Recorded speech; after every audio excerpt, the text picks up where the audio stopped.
At my son's wedding, he looked me in the eyes and said, "You're ruining our special day. Please leave."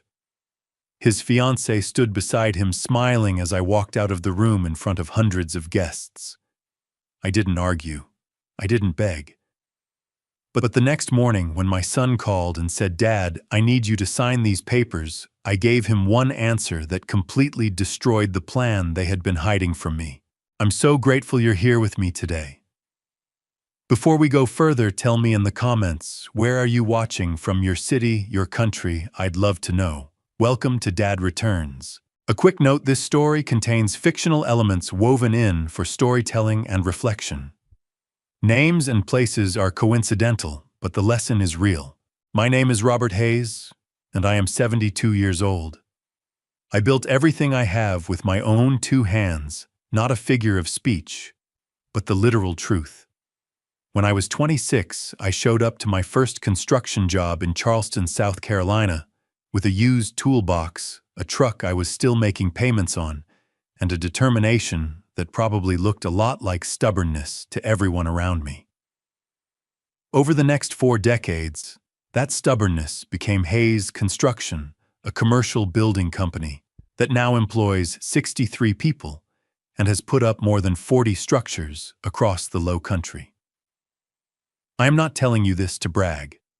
I am telling you this because you need to understand who I was before everything changed. A man who had spent his life building things. A man who believed that if you laid the foundation right, what you built on top of it would last. The morning my son called me with news that would alter the course of both our lives, I was standing at my kitchen window watching the sun come up over Charleston Harbor. It was a Tuesday in early September, and the light was doing that thing it does in the fall, down here turning the water the color of hammered copper. I had my coffee in hand. Linda's old blue mug, the one with the small chip on the handle, that I had never gotten around to replacing even 5 years after she passed. Some habits are too tied to a person to let go of easily. Linda Hayes had been my wife for 38 years. She died of a stroke in the spring of 2019 on a Wednesday morning, while I was on a job site 12 miles away.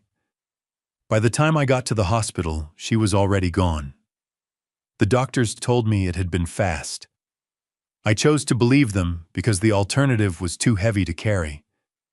What I missed most, even 5 years later, was the ordinary sound of her voice in the next room. Her laugh at something on the television, the way she used to hum while she made coffee. A house goes very quiet when the person who gave it its sound is no longer in it. Our son Daniel was 38 that September. He worked as a structural engineer at Hayes Construction, a job he had earned on his own merits, though I know some people in town assumed otherwise. He was good at what he did. Detail-oriented, patient with problems, the kind of engineer who checked his calculations twice before he signed anything. We had a tradition that had started when he was in his 20s and never quite stopped dinner every Friday evening at my house on Trad Street. Nothing formal. He would come over around 6, I would cook something simple, and we would sit at the kitchen table and talk the way people talk when they are comfortable with each other. No agenda. Just 2 men who happened to be father and son eating dinner at the end of a week. I was rinsing out my coffee mug when my phone buzzed on the counter. Daniel's name on the screen. "You're calling early," I said. "Everything all right?" "Everything's fine, Dad." His voice had something in it I did not immediately recognize, a kind of barely contained energy, like a man trying to sound casual about something he was not casual about at all. "I just wanted to catch you before you headed in." "I'm listening." "I met someone." A pause. "Someone I really want you to meet." I set the mug down carefully in the drying rack. "Tell me about her." "Her name is Olivia Carter. We've been seeing each other for about 4 months now, and I think this is serious, Dad. I really do. 4 months." I turned that over quietly in my mind. Daniel had always told me about the important things in his life. Not immediately, not always, but eventually, and without much prompting. 4 months was not a short amount of time to keep something from me. I kept my voice easy. 4 months is a good stretch of time. What does she do? She's in business consulting. Real estate investment advisory mostly. She's really sharp, Dad. I think you're going to like her. I'd like to meet her, I said. Bring her to dinner Friday. Yeah. He sounded genuinely relieved, which struck me as an odd thing to feel about a simple dinner invitation. That would be great. I'll tell her. Daniel. I hesitated, choosing my words with care the way I chose load-bearing materials on a job site. You've been seeing this woman for 4 months. Why am I only hearing about her now? A beat. Then, I just wanted to make sure it was real before I said anything. You know how you are, Dad. You ask a lot of questions. I ask questions because I'm interested in your life. I know that. His voice softened a little. I know. That's why I'm telling you now. Friday, okay. I promise she's going to make a great impression. After we hung up, I stood at the kitchen window for another few minutes, watching a cargo ship move slowly through the harbor. The morning was still and golden, the kind of September morning that makes you feel briefly like everything is in its right place. I thought about Linda. I thought about how she used to stand right beside me at this same window, her shoulder touching mine, her coffee steaming. He met someone, I said out loud to the empty kitchen. 4 months, and he's just now telling us. The copper light on the water did not answer me. But somewhere behind my ribs, something shifted, not alarm, exactly. Not yet. More like the feeling a builder gets when he walks a site and notices something he cannot immediately name, a slight unevenness in the ground, a shadow falling at the wrong angle. Nothing he can point to. Just something that makes him stop and look a little more carefully. I picked up my keys, shrugged on my jacket, and drove to the office. I had a full day ahead of me, 3 project reviews and a materials delivery to sign off on. I told myself I was being foolish. My son had met a woman, and he was happy, and that was a good thing. That was the thing Linda had always wanted most for him. I told myself that all the way to the office. I almost believed it by the time I got there. She arrived exactly 7 minutes late. I noticed the time because I had been watching the clock above the kitchen doorway, not out of impatience, but out of the kind of quiet alertness that comes naturally to a man who spent 40 years managing job sites where timing mattered. 7 minutes was not enough to be rude. It was just enough to make an entrance. When the doorbell finally rang and I opened the front door of my house on Trad Street, I understood immediately that those 7 minutes had been entirely intentional. Olivia Carter was striking. That is the honest word for it. She was tall, dressed in clothes that cost more than most people's weekly paychecks, a cream-colored blouse, tailored slack shoes that clicked precisely on my hardwood floors when she stepped inside. Her dark hair was pulled back smoothly. Her smile arrived exactly on cue, wide and warm, the kind of smile that made you feel briefly like the most important person in the room. Mr. Hayes. She extended her hand. Her grip was firm, practiced. Daniel has told me so much about you. I've been looking forward to this. Welcome, I said. Come in. And that was when it started, the thing I could not name until much later. The moment she stepped into my front hallway, her eyes moved. Not to me, not to Daniel standing beside her with his hand on the small of her back. Her gaze traveled the room the way a camera pans a location, slow, systematic, taking inventory. She looked at the oil painting above the console table, the one Linda and I had bought in Savannah 20 years ago. She looked at the pair of antique brass lamps on either side of the doorway. She looked at the crown molding the original pine floors, the grandfather clock in the corner. Daniel squeezed her hand. So what do you think? It's beautiful, she said. Then she tilted her head toward the painting. Is that original? It looks like it could be a low country artist, early 20th century. It is, I said, watching her face. Linda found it at an estate sale in Savannah. The frame alone took some work to restore. Worth the effort. Her eyes moved on. These floors are original pine, aren't they? You don't see this kind of grain anymore. It's 1880s, I said. The house was built in 1883. Incredible. She ran one hand lightly along the hallway wall as we walked toward the kitchen.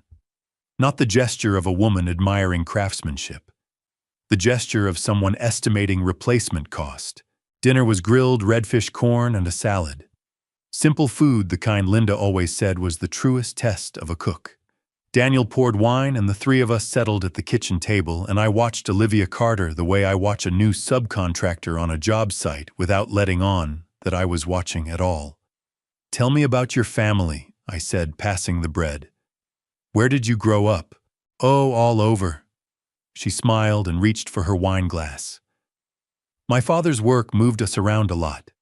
I've lived in so many places that it's hard to pick one and call it home. What did your father do? Finance, investment work mostly. She turned toward Daniel. Sweetheart, could you pass me the butter? I watched the redirect happen as smoothly as a card trick. One moment, she was answering a direct question, the next, the subject had changed entirely, and Daniel was leaning across the table with the butter dish and telling her about a redfish spot he'd found last summer. I tried again. And your mother, is she still in finance as well? She passed away a few years ago. A brief shadow crossed her face, convincing, well-timed. It's just me now, really, which is why family matters so much to me. She reached across and covered Daniel's hand with hers. That's part of what I love about Daniel. He knows what family means. Daniel's chest visibly swelled. He looked at her like a man who had found something he had been searching for without knowing he was searching. Dad built this company from nothing, Daniel said proudly. Hayes Construction has been running for almost 40 years. 63 employees now. 63. Olivia turned back to me and something in her expression sharpened almost imperceptibly before settling back into warmth. That's remarkable. Are the properties, the commercial buildings, are those held personally or through the company structure? My fork stopped halfway to my mouth. I set it down slowly. A combination, I said. Why do you ask? She laughed lightly. Professional habit. I work in real estate advisory. I can't help thinking about structure. You must have built something very solid over the years. I tried to, I said. After dinner, I showed them out onto the front porch. The September evening was warm and the street was quiet, the way Trad Street gets on weekday nights, just the sound of crickets and the distant hum of the city. Daniel hugged me and said he'd call in the morning. Olivia shook my hand again, that same precise grip. Thank you for having me, Mr. Hayes, she said. This house is extraordinary. You must be very proud of everything you've built here. I am, I said. Good night, Olivia. I stood on the porch and watched Daniel's taillights disappear around the corner. Then I went back inside and sat down in Linda's reading chair by the living room window, the worn one with the faded armrests that I kept meaning to reupholster and never did. I poured 2 fingers of bourbon and did not drink it right away. I just held the glass and thought. She had asked about the company structure. Not the buildings, not the history, not what it had taken to build something over 40 years. The structure. How assets were held. I had been in business long enough to know that there are 2 kinds of people who ask that question on a first meeting attorneys, and people who are thinking about what happens to those assets further down the road. Who are you, Olivia Carter? I said quietly to the empty room. The house gave me nothing back, but the slow tick of the grandfather clock in the hall. My bourbon sat untouched on the side table. Outside, the September night pressed warm and close against the windows, and somewhere in the city my son was driving home beside a woman I had known for 3 hours and already did not trust, though I could not yet have told you precisely why. What I knew was this: she had looked at everything in my house tonight. The paintings, the floors, the molding, the clock. She had not once looked at a single photograph of Linda. A week after that dinner, I did something I am not particularly proud of. I asked my assistant Carol, a sharp woman in her mid-50s, who had been with Hayes Construction for 11 years and knew how to find anything in a public record without being asked twice to pull whatever she could on Olivia Carter. Legally. Publicly available information only. I was not looking to cause trouble. I was looking to settle something in my chest that had not stopped its low, uneasy humming since the night Olivia walked through my front door. Carol set the folder on my desk the next morning without comment, the way she always did when she sensed a matter was personal. I waited until she had closed the office door before I opened it. What I found was not criminal. It was not dramatic. But it was the kind of thing that makes a man who has spent 40 years reading job sites and the people on them go very still. Olivia Carter had lived at 6 different addresses across 4 states in the past 5 years. Atlanta, Savannah, Columbia, Raleigh, and now Charleston, where she had arrived according to the lease record Carol had pulled 14 months ago. 14 months before meeting Daniel. I leaned back in my chair and pressed 2 fingers against the bridge of my nose. The timing nagged at me. I swiveled to my computer and pulled up a Google search: Hayes Construction Charleston Business Journal Awards recognition. The first result was a piece from 14 months ago. Top commercial builder in the Lowcountry, Hayes Construction, named among South Carolina's best. My photograph was in the article. Daniel's name was mentioned twice. Oh, she did her homework, I said out loud to my empty office. My jaw tightened until I could feel it in my back teeth. I called Daniel at noon and asked him to lunch. He sounded surprised, then pleased. Sure, Dad. Hank's on Haines Street. Hank's is fine. 12:30. He was already at the table when I arrived, studying his phone. He stood when he saw me, clapped me on the shoulder the way he always had since he turned 20, and decided handshakes were too formal between us. We ordered shrimp and grits for him, the fish sandwich for me, and talked about a concrete pour scheduled for the following week. I let the conversation find its footing before I said anything that mattered. Tell me more about Olivia, I said, keeping my voice the same way I kept it when I was negotiating a materials contract. Neutral, interested, nothing loaded in the tone. Daniel's face brightened immediately. She's incredible, Dad. Seriously. She thinks about things differently than anyone I've ever met. Like big picture. She sees angles I don't. What kind of angles? Financial stuff mostly. Investment strategy. She says most people leave a lot of value on the table because they don't understand how to structure things properly. He picked up his fork. She's been helping me think through my personal finances, actually. She even set up an app on my phone. It connects all my accounts in one place so she can help me track everything. Something cold moved through me, quick and quiet like groundwater under a foundation. What kind of app? I asked. My voice came out steady. I was grateful for that. I don't remember the name exactly. She set it up for me. He shrugged, unbothered. It's connected to my checking, my savings, my brokerage account.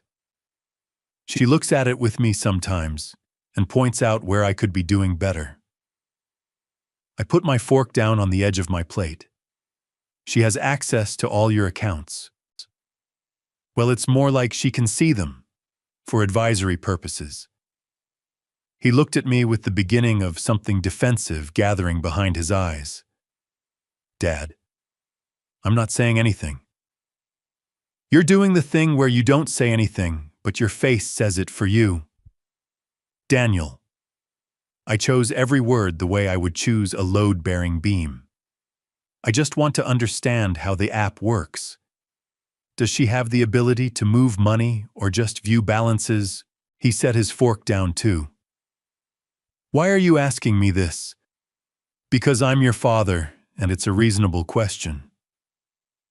She's trying to help me, Dad. She's not, I don't know what you're implying, but she's not after anything. His voice had taken on an edge I did not recognize, something pressed and defensive that did not belong to the Daniel who used to sit at my kitchen table every Friday. I knew you'd do this. Do what? You look for problems.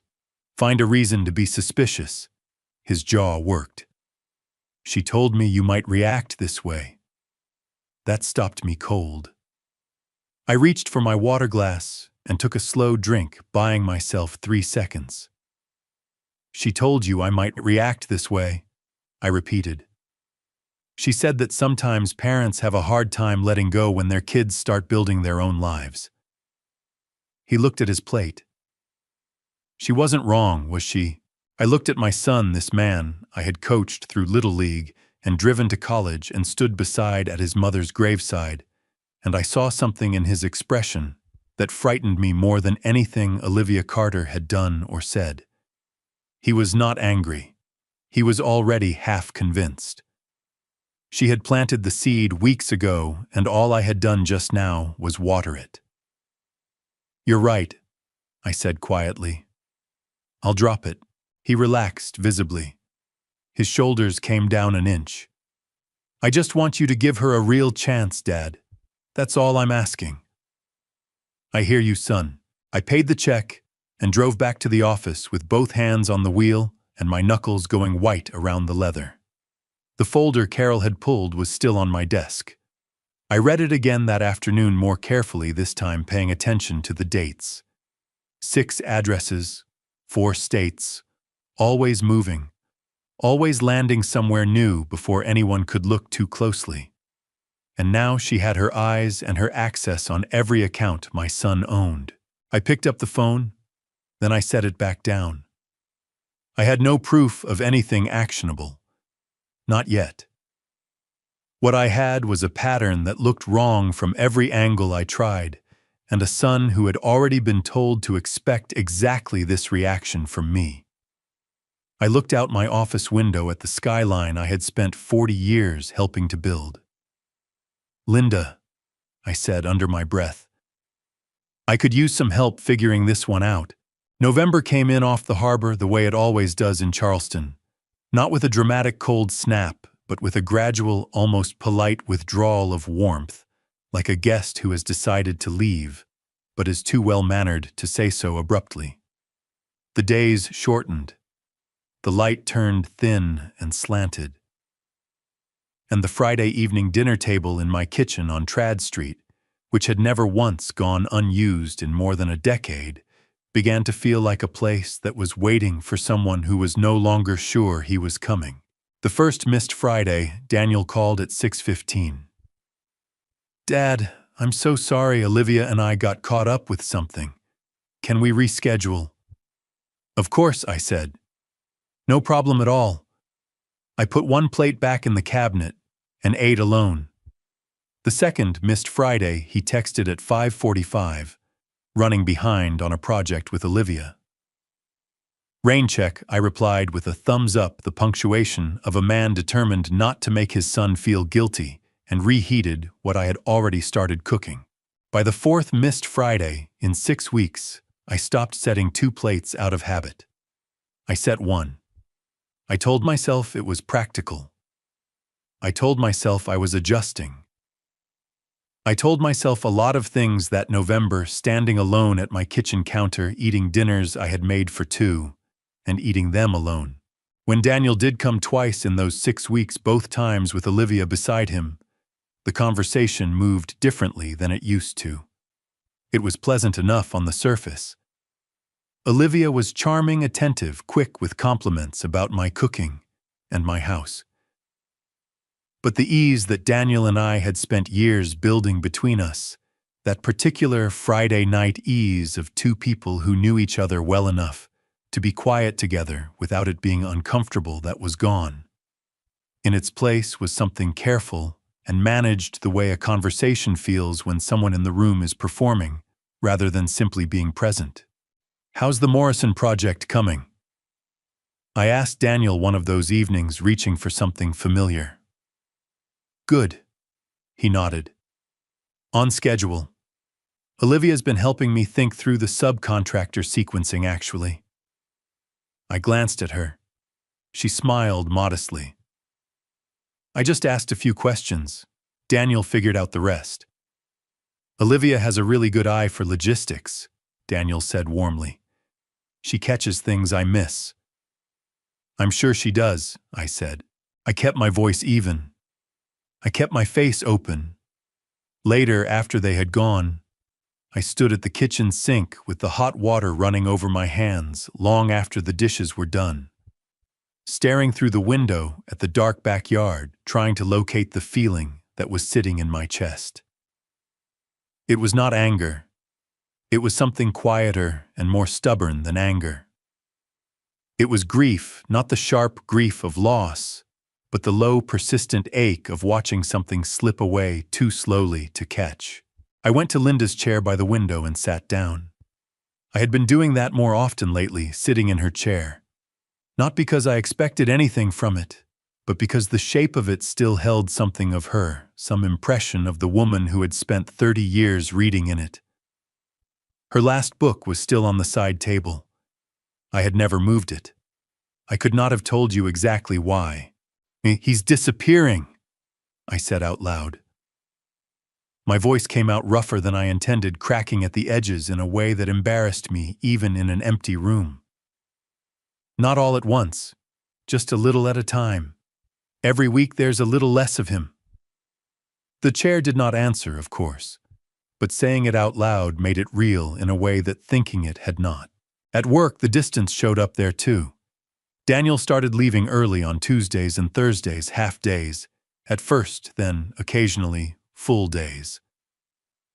I said nothing the first 2 times. The third time I stopped him in the parking lot. "Everything all right?" I asked. "Yeah, totally." He shifted his laptop bag on his shoulder. "Olivia and I are working on some things. The consulting business planning. It's picking up."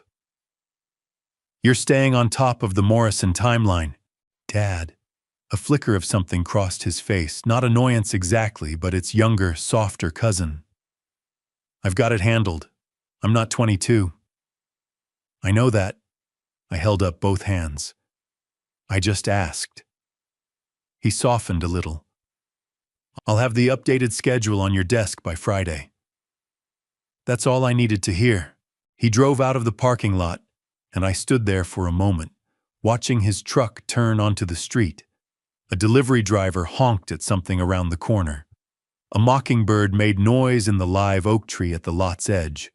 The ordinary sounds of an ordinary Thursday afternoon.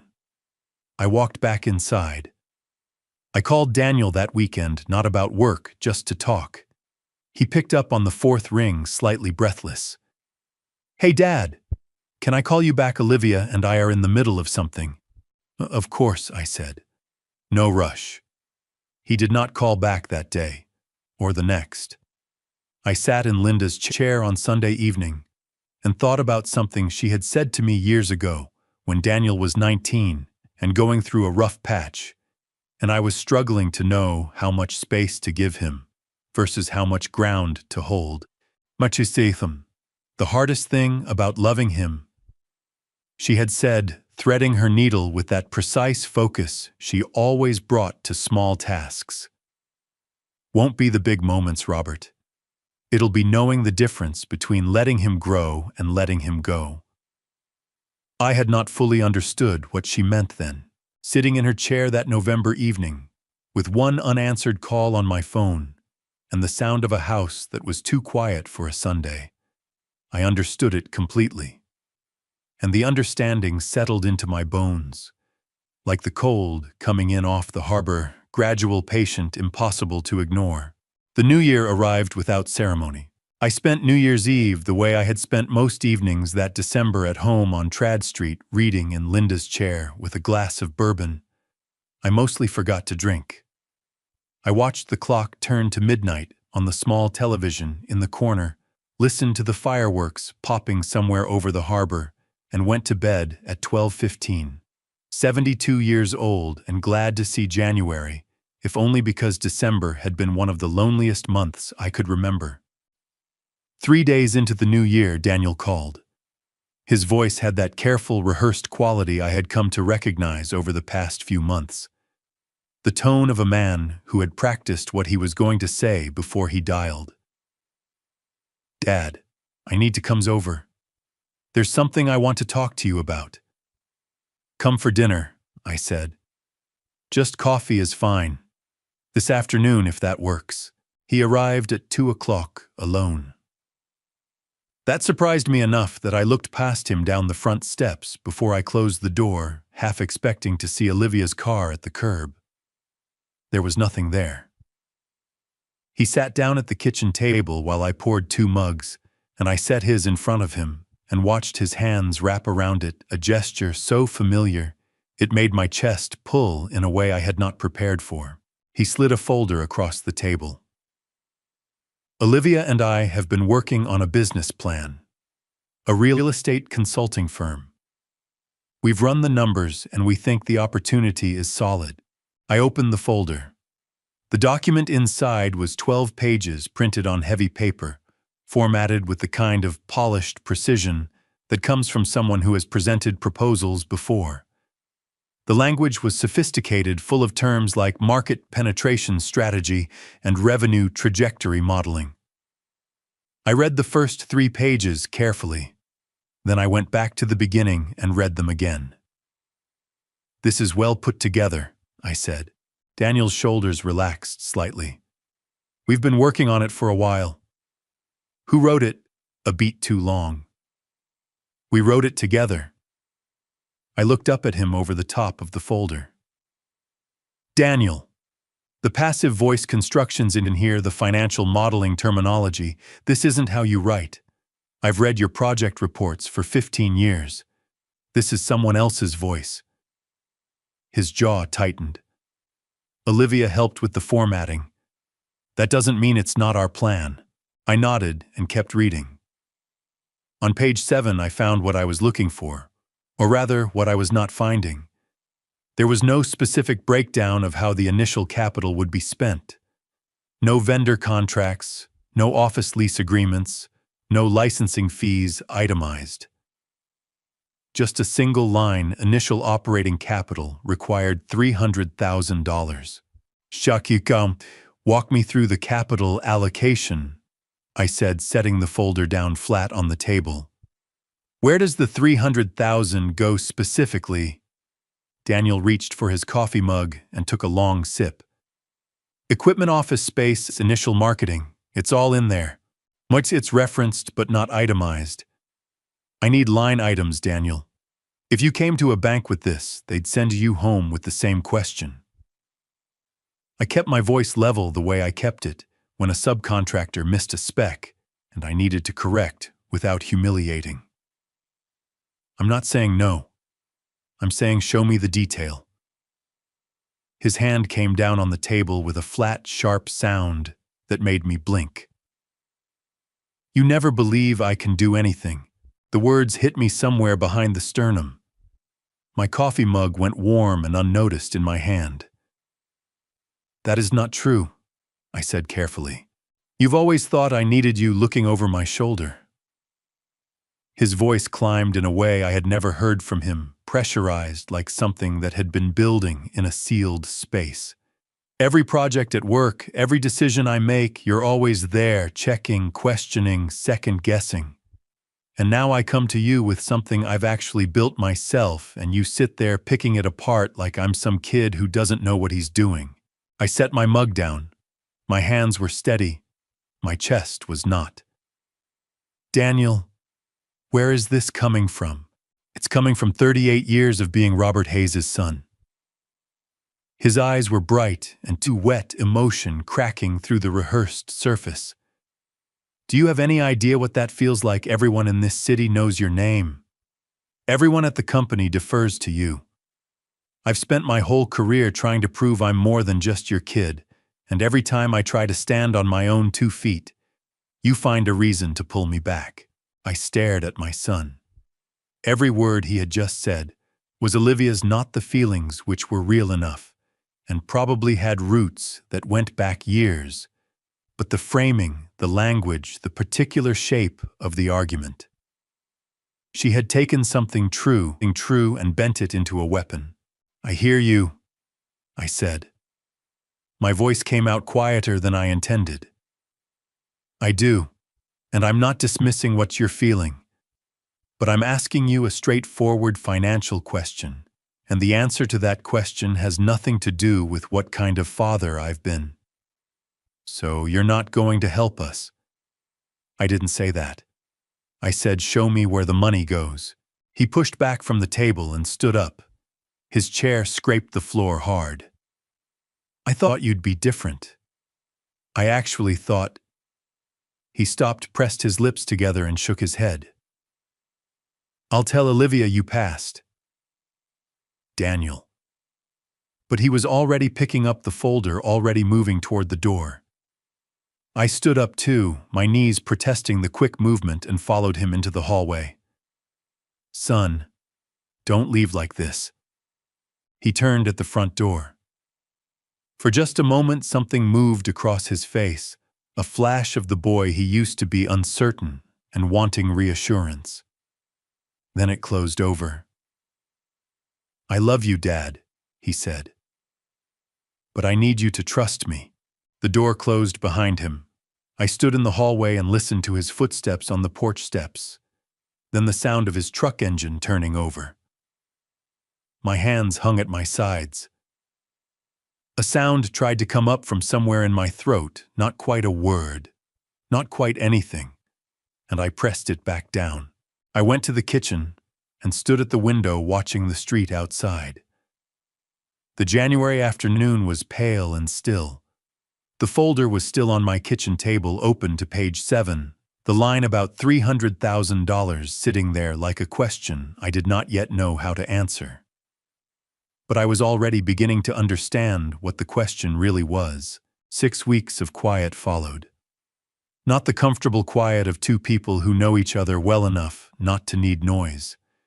This was the quiet of a crack, forming in something that used to be solid, the kind of quiet a builder dreads, because it means something is shifting underneath and you cannot yet see where. Daniel texted occasionally. Short messages. Everything okay, just busy. Talk soon. I answered each one and did not push. Then, on a Tuesday evening in mid-February, he called. Can we have dinner? His voice was back to that carefully neutral register that set my teeth on edge. Downtown. There's something I want to tell you. Of course, I said. When? Thursday, 7 o'clock. I made a reservation at Husk. Husk on Queen Street was not a casual dinner choice.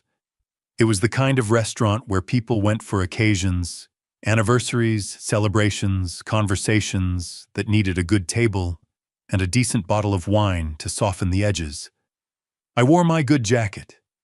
I arrived at 6:55 and found them already seated, both of them. Olivia sat beside Daniel in the curved corner booth, her hand resting on the table close to his. Her posture, the precise posture of a woman who had chosen her position in this room very carefully. She wore a deep green dress and small diamond earrings that caught the candlelight.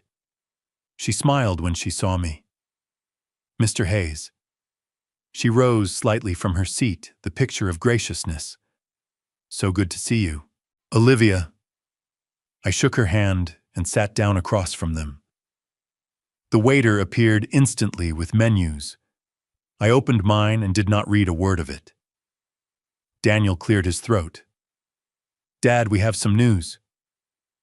He reached over and took Olivia's hand on top of the table, a gesture that was partly affection and partly, I thought, steadying himself. We're getting married, We've set a date? June 14th. I looked at my son's face. He was watching me with a mixture of hope and bracing the expression of a man who wants approval and has already prepared himself for its absence. My heart did something complicated in my chest. Whatever I felt about Olivia Carter, that face was my son's face. That hope was real. Congratulations, I said, and I meant it for him. June 14th. That's not far off. We didn't want a long engagement. Olivia's voice was warm and smooth. When you know, you know. Isn't that right, Daniel? Absolutely. He squeezed her hand, and some of the tension went out of his shoulders. The waiter came. We ordered. The wine arrived. And then Olivia opened her small evening bag and produced a folded piece of paper which she set on the table beside her bread plate, with the precision of someone placing a document at a meeting. We've been thinking about the reception, she said, unfolding it with a small smile. The Planters Inn has a beautiful ballroom. We've already spoken with their events coordinator. She slid the paper across the table toward me. We're expecting around 200 guests. I looked at the paper. It was an itemized estimate from the Planters Inn venue, rental, catering, per head, bar service, floral arrangements, a jazz quartet. I ran my eyes down the column of numbers. At the bottom, the total read $82,000. Something moved through my chest. Not quite shock, not quite anger. More like the sensation of watching a hand of cards get laid face up on the table. We were hoping you'd be able to cover the wedding costs. Olivia continued, her tone, gentle, almost apologetic, the way a person sounds when they are asking for something they have already decided they will receive. As Daniel's father, it would mean so much. To both of us. I looked at Daniel. He was looking at the breadbasket. $82,000, I said. It's an estimate, she said. It could come in a little under, Daniel. I waited until he raised his eyes to mine. Is this what you want? Something shifted in his expression, something quick and genuine, like a flicker of the boy who used to ask me things straight and wait for a straight answer. Then Olivia's hand tightened over his on the table, and it was gone. It's what we want, Dad, he said. Olivia deserves a beautiful day. I folded the estimate carefully and set it beside my water glass. I'll contribute what I feel is appropriate, I said.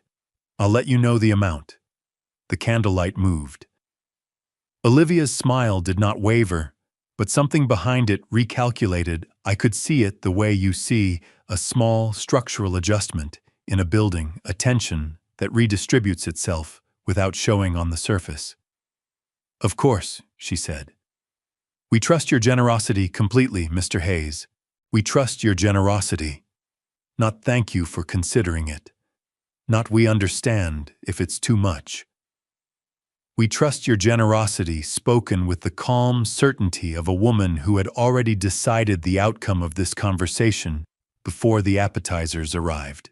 The dinner was pleasant after that, or it performed pleasantness convincingly.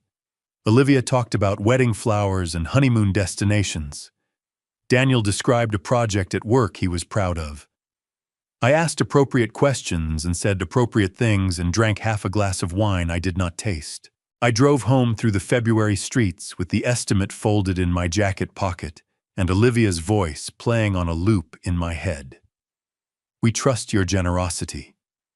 I parked in my driveway and sat in the car for a long time with the engine off and the February cold beginning to press through the windows. The Planters Inn. 200 guests. A jazz quartet. She had not asked me if I wanted to be involved in the planning. She had not asked Daniel's opinion at the table when she produced that estimate. She had walked into that restaurant with a number already printed on paper, and she had expected me to look at it and say yes. This was not a woman making a wedding. This was a woman making a transaction. I got out of the car, walked to my front door, and stood for a moment on the porch in the cold night air, looking out at the empty street. Somewhere out there, my son was driving home beside a woman I trusted less with every passing week. And in 6 months, he was going to marry her. I had 4 months to figure out what I was going to do about that. 4 months sounds like a long time until you are living inside them. March arrived, and the azaleas bloomed along Trad Street, the way they do every spring in Charleston, sudden and extravagant pink and white against the old brick walls, beautiful enough to make you forget briefly that anything in the world was wrong. I tried to use those months wisely. I kept my counsel, kept my distance from anything that might push Daniel further toward Olivia and further from me, and I paid attention. That was all I could do. Pay very careful attention. In April, Daniel called and asked if I would come by the apartment he and Olivia had been sharing since January. "We want to go over some wedding details," he said. "Seating arrangements, the ceremony program. Olivia thought it would be nice to include you in the planning." The words "Olivia thought it would be nice" landed in my ear with a particular weight. But I said yes because I had learned by then that saying yes to small things was the only way to stay close enough to see the larger ones. Their apartment was on the 4th floor of a building on East Bay Street, with a view of the harbor that Linda would have loved. Olivia opened the door in a pale blue linen dress, her smile assembled and welcoming. Daniel stood in the kitchen doorway, relaxed in a way I had not seen him in months. "Dad." He crossed the room and hugged me, a real hug, his arms actually around my shoulders. I held on a half-second longer than usual. "Come in, coffee." "Please," Olivia gestured toward the living room. "Make yourself comfortable. I'll get the binders." I sat down on the gray sectional sofa and looked around the apartment.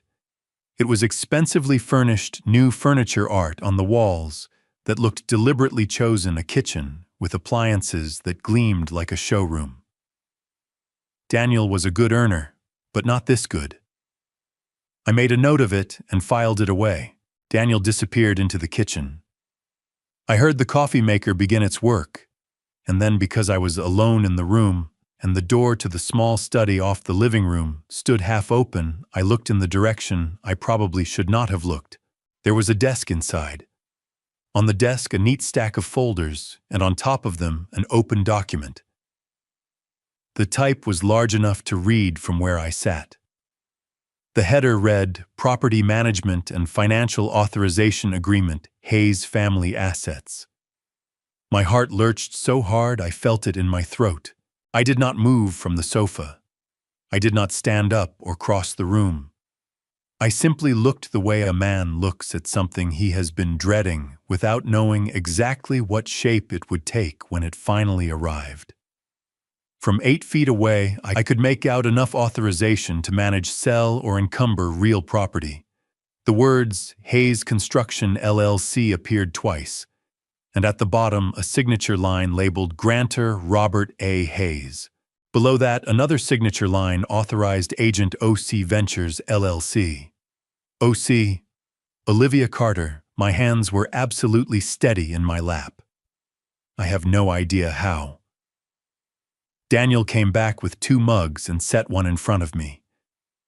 "Olivia's just grabbing the binders from the bedroom. She organized everything by Vendor Flowers Catering, the string quartet." He settled into the armchair across from me, comfortable and unsuspecting. "She's incredibly organized. You'll see." "I believe it," I said. My voice came out exactly as I intended, warm, unhurried, the voice of a man enjoying a quiet Sunday afternoon with his son. Inside, my mind was moving fast and cold, the way it moves when I walk a construction site and find a structural problem that needs to be solved before anyone else sees it. She was going to present that contract at the wedding. The realization arrived not as a suspicion, but as a certainty, the way structural conclusions arrive, when all the load paths finally add up. 200 guests, business partners, family friends. a room full of witnesses and social pressure. A moment when refusing to sign would make me look like a man disrupting his own son's wedding. She had timed it perfectly. Olivia came in with 2 large white binders and a smile that showed all her teeth. "Sorry to keep you waiting. Here we go, Vendor 1, Vendor 2 ceremony timeline." She set the binders on the coffee table and sat beside Daniel. "We're so glad you could come today, Mr. Hayes. It means a lot to have you involved." "I wouldn't miss it," I said. We spent 90 minutes going through seating charts and menu selections, and the precise timing of a ceremony I was less and less certain I could watch with any peace in my heart. Olivia was charming throughout, attentive to my opinions, quick to incorporate my suggestions, the very image of a future daughter-in-law who valued her father-in-law's presence. Daniel beamed beside her. When I finally stood to leave, she walked me to the door. "Mr. Hayes," she said, "I just want you to know how much Daniel and I appreciate your support. This wedding is going to be a beautiful new beginning for all of us." "I hope so," I said. And I meant it, though not in the way she intended. I drove home through the April evening with the harbor going gold on my left, and both hands gripping the wheel so hard my knuckles ached. The moment I was inside my front door, I went straight to the phone and called a number I had not dialed in months. Michael Grant picked up on the second ring. Michael had been the Hayes family attorney for 25 years, a compact, precise man in his early 60s who had written Linda's will, handled every business contract Hayes Construction had ever signed, and never once in a quarter-century given me bad advice. He was in the truest sense someone I trusted with my life. Robert. His voice was steady and familiar, the voice of a man who did not rattle easily. "It's been a while. Everything all right?" "No," I said. "I need you to look into something for me, Michael." Quietly. "I need to know everything there is to know about a limited liability company called OC Ventures LLC, registered somewhere in South Carolina in the last 2 years." I paused. "And I need to know what it would take to protect the Hayes family assets from a fraudulent authorization agreement." A beat of silence. "Then, I'll start tonight. How soon do you need this?" I looked at the calendar on my kitchen wall. June 14th was circled in red. Daniel had written it there himself 2 months ago, with a marker and a grin that had made my chest ache. 6 weeks, I said. "We have 6 weeks. June 14th was a Saturday, and Charleston gave it the kind of morning the city saves for its very best days. The sky over the harbor was the deep, clear blue that only comes after a week of summer heat finally breaks, and the air smelled of salt and gardenias from the planters along the hotel entrance. I had been awake since 5. I showered, put on the navy suit that Linda had picked out for me at Berlin's on King Street 12 years ago, and that still fit because I had not let myself go the way some men do after their wives are gone. I stood at my bedroom mirror and straightened my tie 3 times. The 3rd time I stopped and looked at my own face, the lines around my eyes, the gray at my temples, the expression of a man who has decided something and is no longer afraid of it. "All right," I said to the mirror, "let's go." The Planters Inn on Meeting Street was one of the most beautiful venues in Charleston, a converted 19th century warehouse with exposed brick walls, heart pine floors, and a ballroom that could hold 300 people and make every one of them feel like the occasion was being held in their honor. White roses and garden greenery covered every table. The light through the tall windows was soft and gold. A jazz quartet played something slow and sweet near the entrance as the guests arrived. I took my seat in the front row and watched my son get married. Daniel stood at the altar with the particular stillness of a man trying to hold himself together by sheer will, and when Olivia walked down the aisle in a fitted ivory gown, the breath that moved through the room was genuine. She was undeniably beautiful. I will say that honestly. Whatever else was true about Olivia Carter, she understood exactly how to make an entrance. The ceremony lasted 40 minutes. I watched Daniel's face throughout, the way his eyes stayed on Olivia, the way his hands shook slightly when he took hers for the vows. He loved her. That was the most painful part of everything that came after. He genuinely, completely loved her. The reception began at 6. I found my seat at the family table, shook hands with people whose names I immediately forgot, and accepted a glass of champagne I did not drink. The room was warm and full and loud with laughter. Under other circumstances, it would have been a beautiful evening. 45 minutes into the reception, I saw Olivia leave the room. She was gone perhaps 7 minutes. When she returned, she had changed nothing about her appearance, her smile, her posture. But her right hand, held slightly behind her as she wove through the tables toward me, carried a thick, cream-colored envelope. She sat down in the empty chair beside me, not across from me, beside me, close enough that her voice would not carry to the next table. "Mr. Hayes." She set the envelope in front of me on the white tablecloth. "I think this is the right moment to make things official, for Daniel's future, for the family's security." Her voice was warm and soft, the voice of someone sharing good news. "Everything is already prepared. It just needs your signature." My hands did not tremble when I opened the envelope. They did not tremble when I unfolded the document inside and saw in clean legal typeface the words "Property Management and Financial Authorization Agreement, Hayes Family Assets," at the top of the first page. A pen was paper-clipped to the back page, positioned precisely beside the signature line that read, "Grantor Robert A. Hayes." The table beside us had gone quiet. 2 of Olivia's friends were watching with expressions of polite curiosity. Across the room, Daniel was talking with a group of his colleagues, his back to us. "Olivia?" I folded the document and placed it back inside the envelope. My voice was completely level. "I know what OC Ventures LLC is. I know who it belongs to. And I know what this contract is designed to do." I looked at her directly. "I won't be signing anything tonight." The warmth left her face the way heat leaves a room when a window is opened in winter, all at once, completely. "This is for Daniel's. This is for yours," I said. "Let's not pretend otherwise." Her jaw tightened. A flush moved up her neck.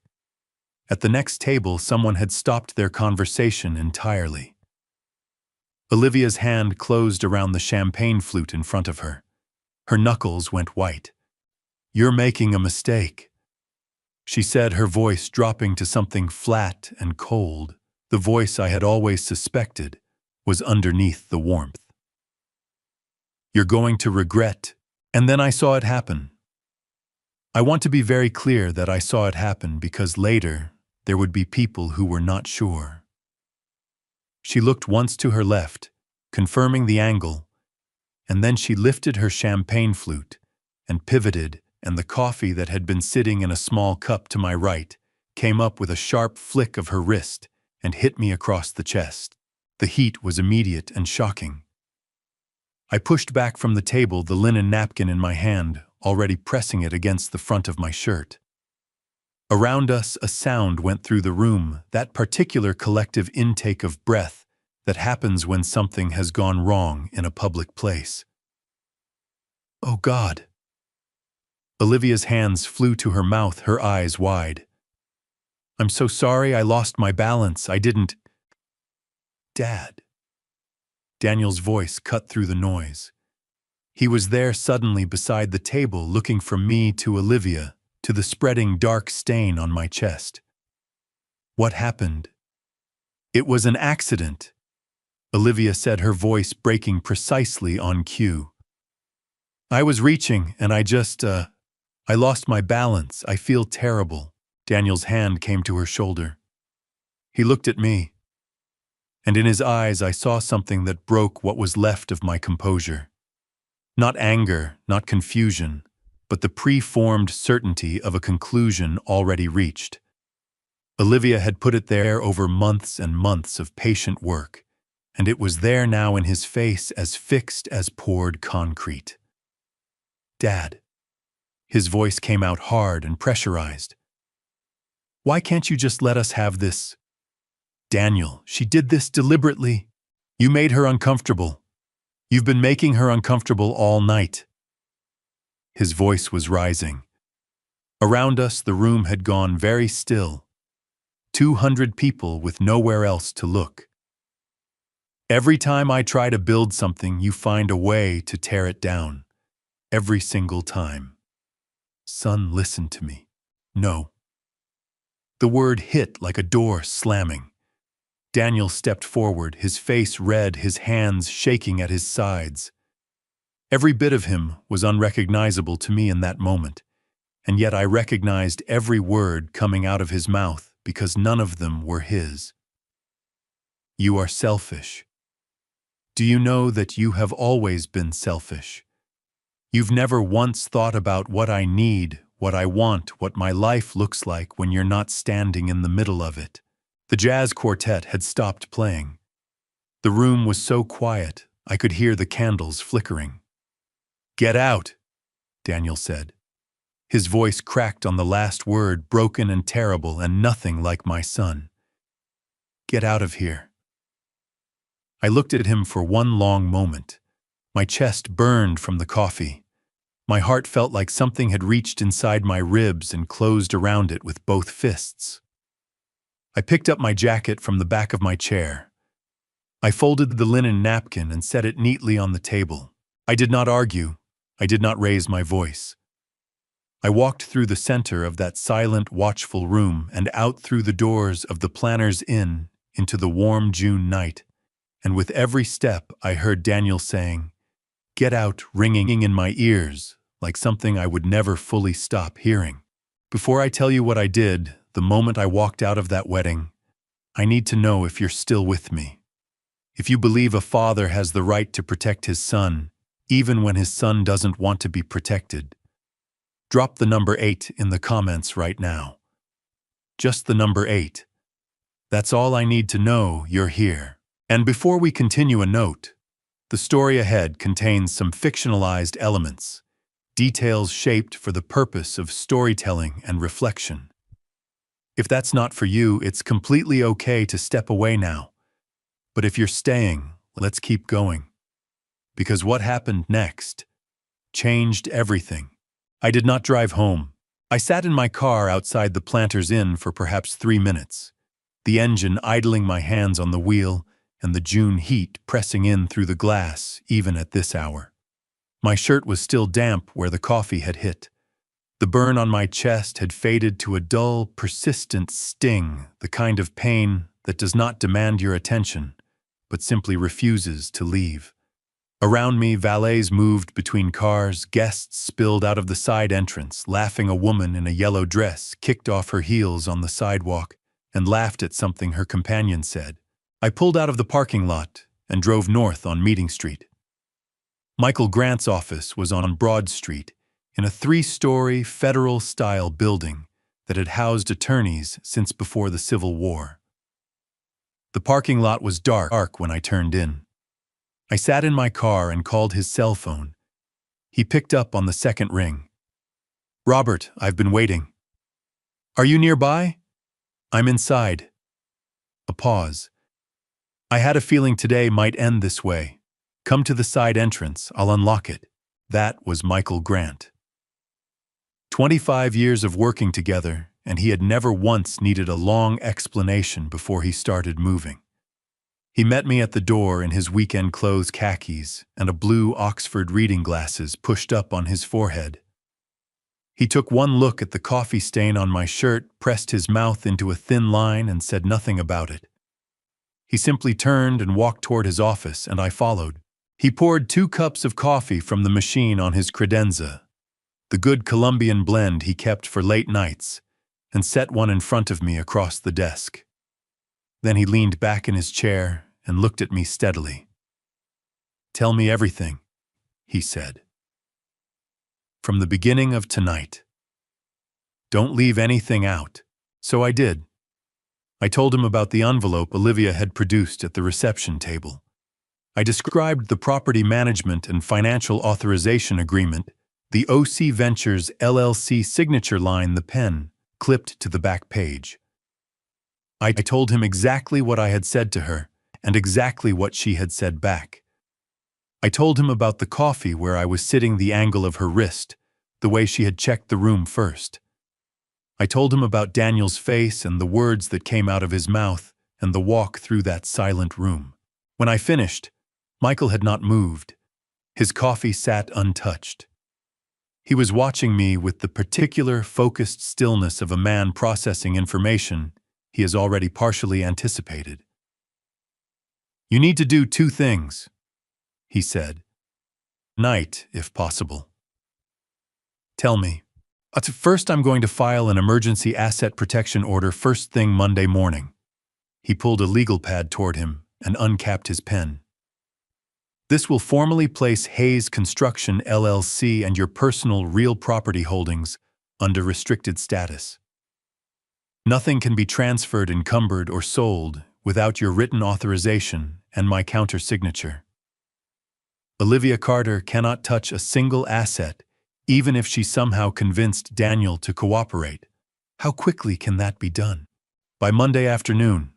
The groundwork's already laid. I've been preparing the documentation since April." He made a note. "Second, I need you to formally instruct me tonight to expand the investigation to include Daniel's personal financial accounts. Not to control them, to protect them. Because Robert—" He paused, and something in his expression shifted in a way that tightened my stomach. "There are things I've started seeing in the preliminary research that I need another 48 hours to confirm. Things that concern Daniel directly." My throat went dry. "What kind of things?" "Let me confirm them first. I don't want to alarm you before I have the full picture." He looked at me levelly. "But I need your authorization to proceed." "You have it," I said. "Whatever it takes, Michael. Protect Daniel. That is the only thing that matters."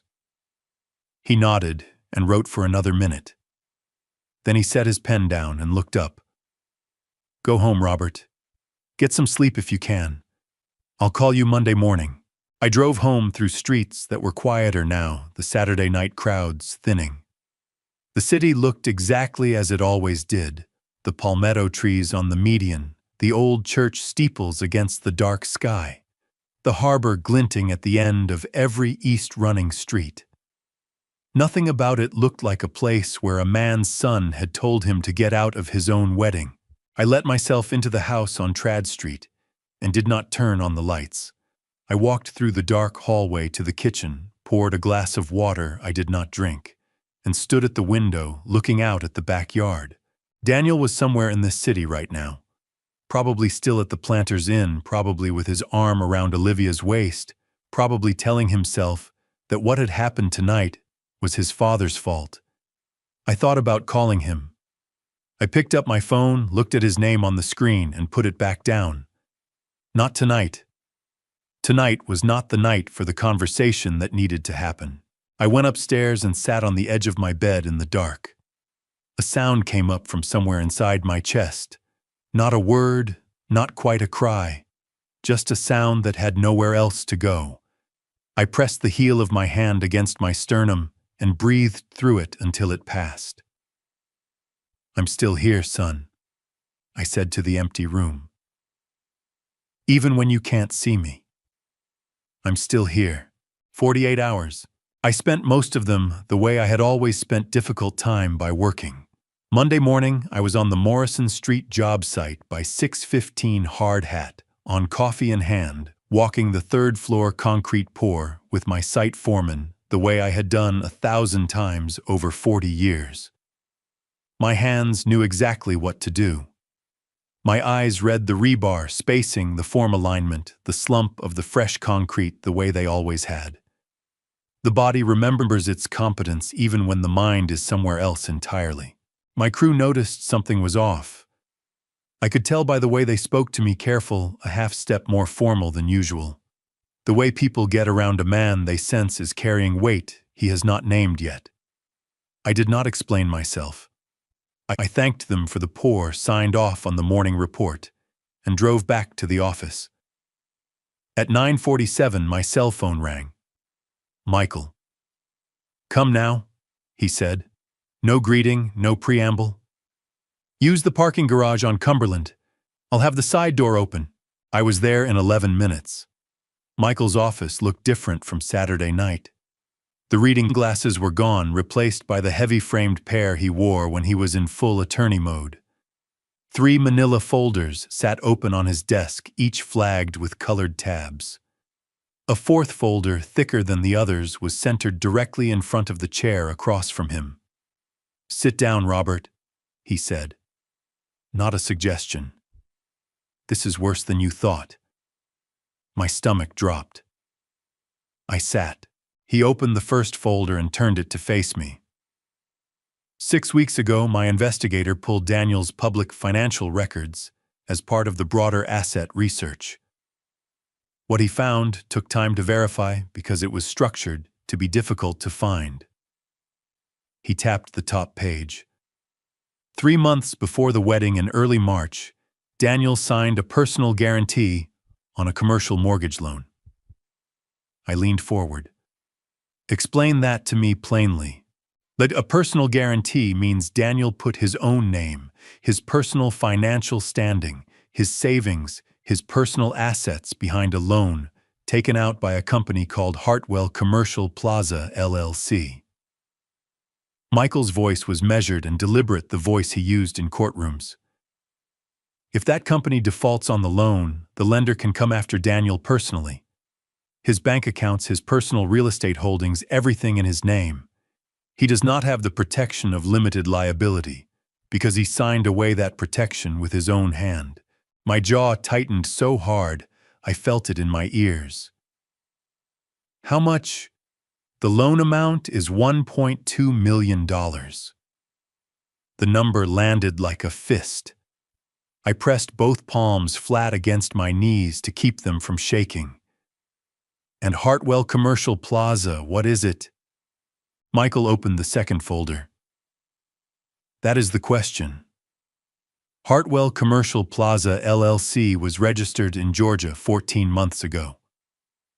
The registered address is a mail forwarding service in Savannah. There are no property records, no business licenses, no operational history, no employees on record." He looked at me directly.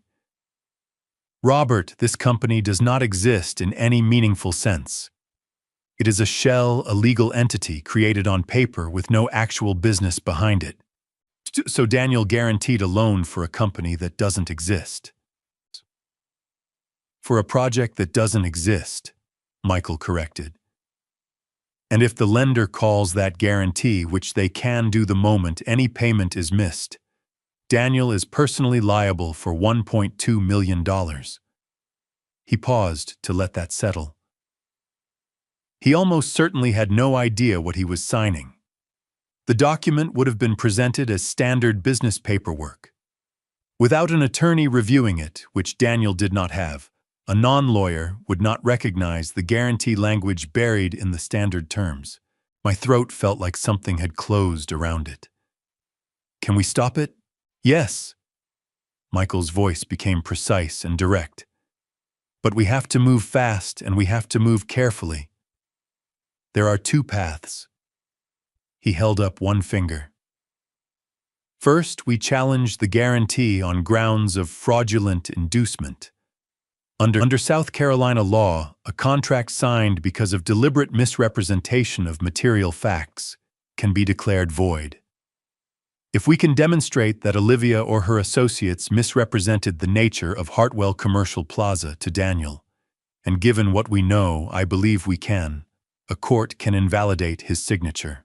And the second path?" He held up a second finger.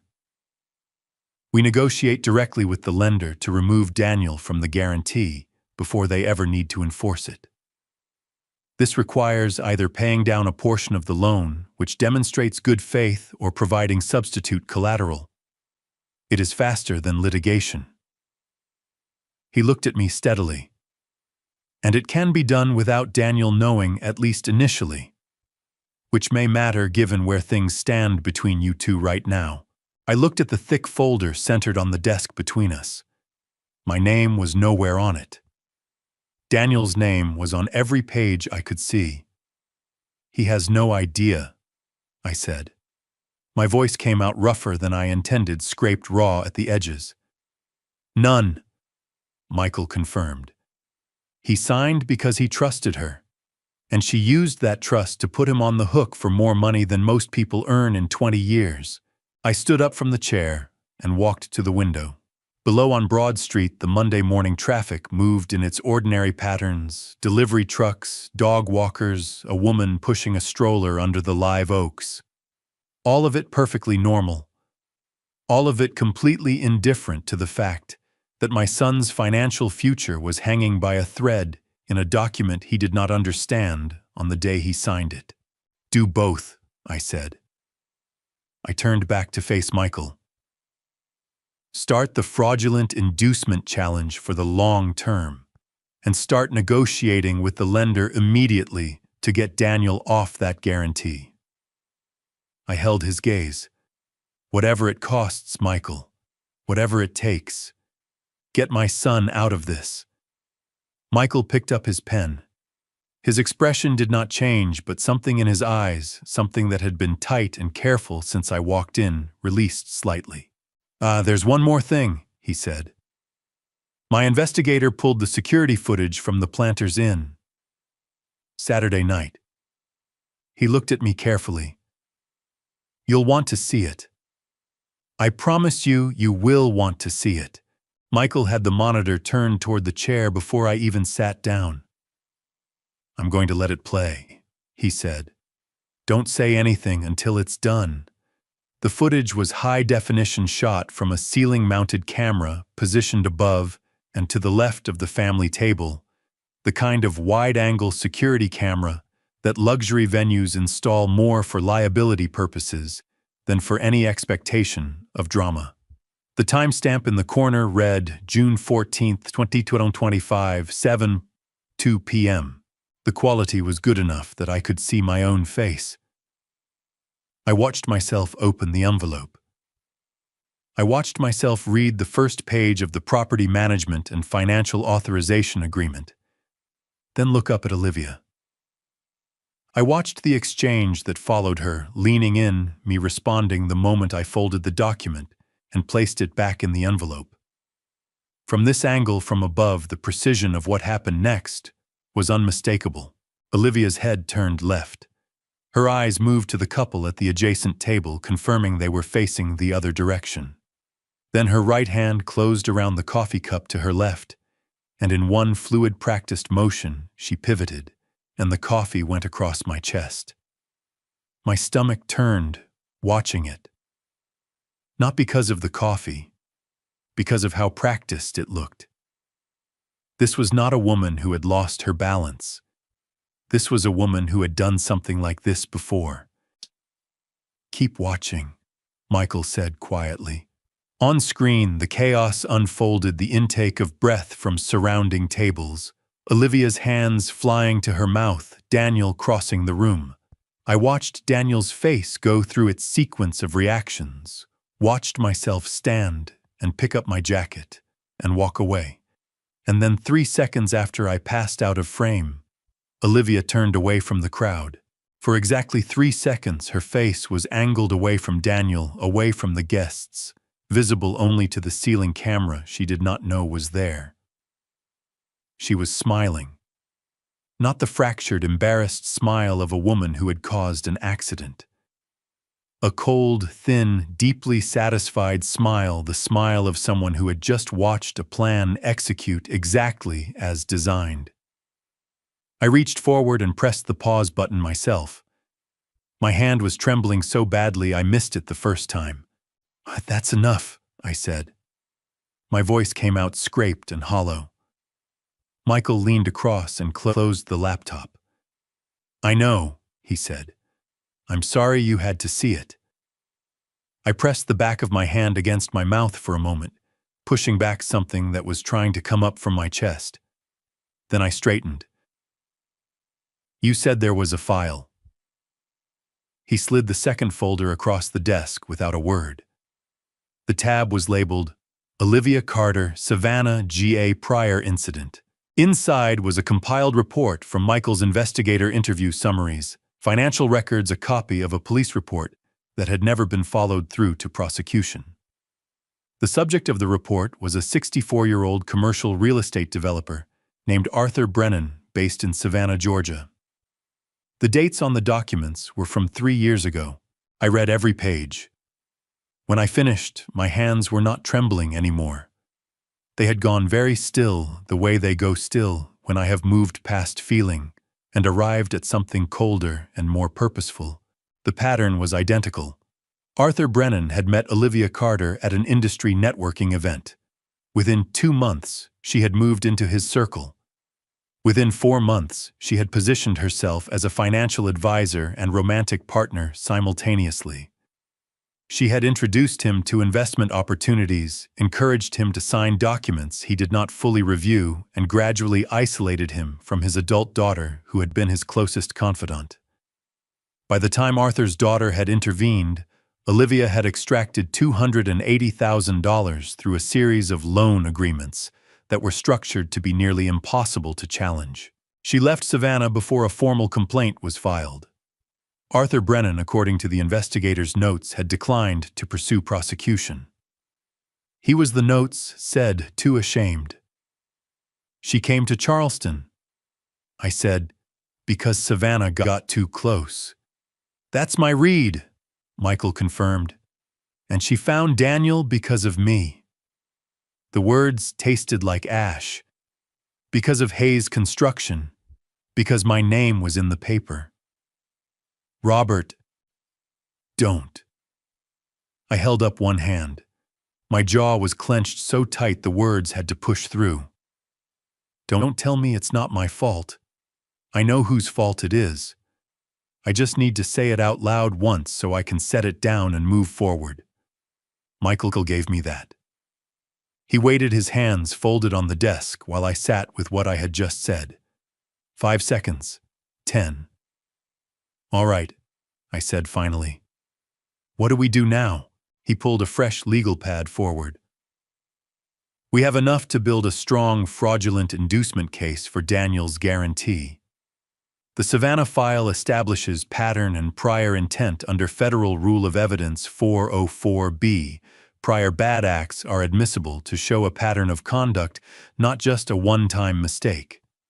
He made a note. Combined with the footage and the financial documentation on Hartwell Commercial Plaza, we have a compelling picture. How long does litigation take? Months, possibly longer. He looked at me steadily. Which is why I want to pursue the direct negotiation with the lender simultaneously. And Robert, there is one more thing I want your authorization to do. Something that doesn't involve courts or lenders at all.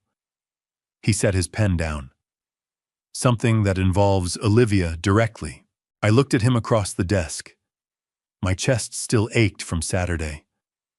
My eyes burned from the footage I had just watched. But my mind was clearer than it had been in months, the way a construction site becomes clear once you have identified exactly where the problem is.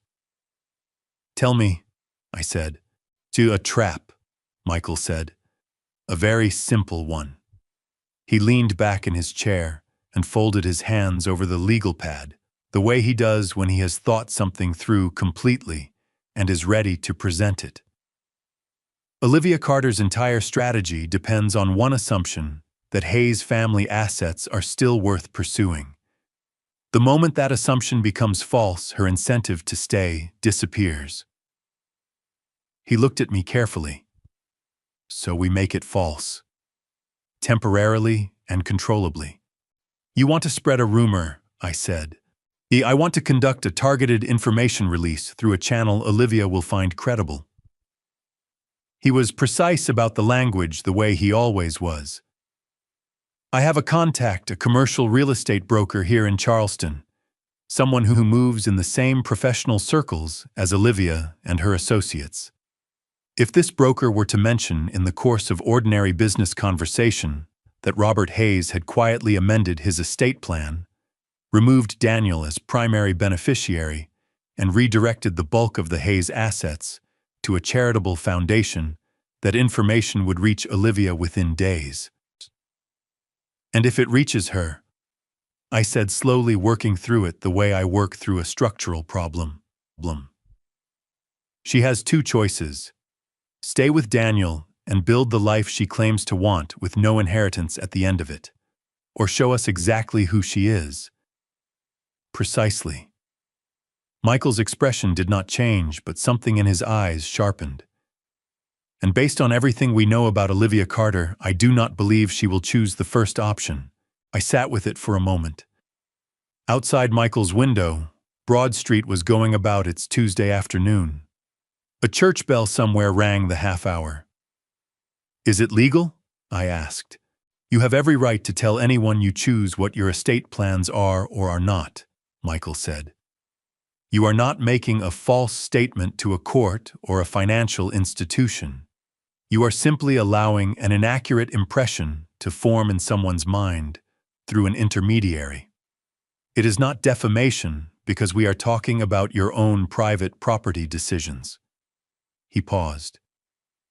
"It is, however, only useful if Olivia's reaction is witnessed or documented, which is why I have already spoken with my investigator about maintaining observation during this period." I nodded. The clarity I had found in Michael's office the day before was still there, cold and solid like poured concrete that has finally cured. "Do it," I said. "And Michael, make sure the charitable foundation has a name. Something specific. Make it real enough to check." He allowed himself a small, satisfied nod. "The Linda Hayes Community Foundation. I took the liberty of incorporating it last week. It has a registered address and a board of directors, all legitimate." He looked at me. "I thought you might want her name on something that lasts regardless of how this ends." My throat tightened unexpectedly. I had to look away for a moment toward the window before I could trust my voice. "That was well done, Michael," I said quietly. "Thank you." He gave me a moment, then moved forward. "I'll make contact with the broker today. I'd estimate 4 to 7 days before the information reaches Olivia through natural channels. In the meantime, we continue the lender negotiation on Daniel's guarantee. I've already opened dialogue with the loan servicer, and they are open to discussing a guarantee release in exchange for substitute collateral from Hayes Construction, LLC. What does that cost me?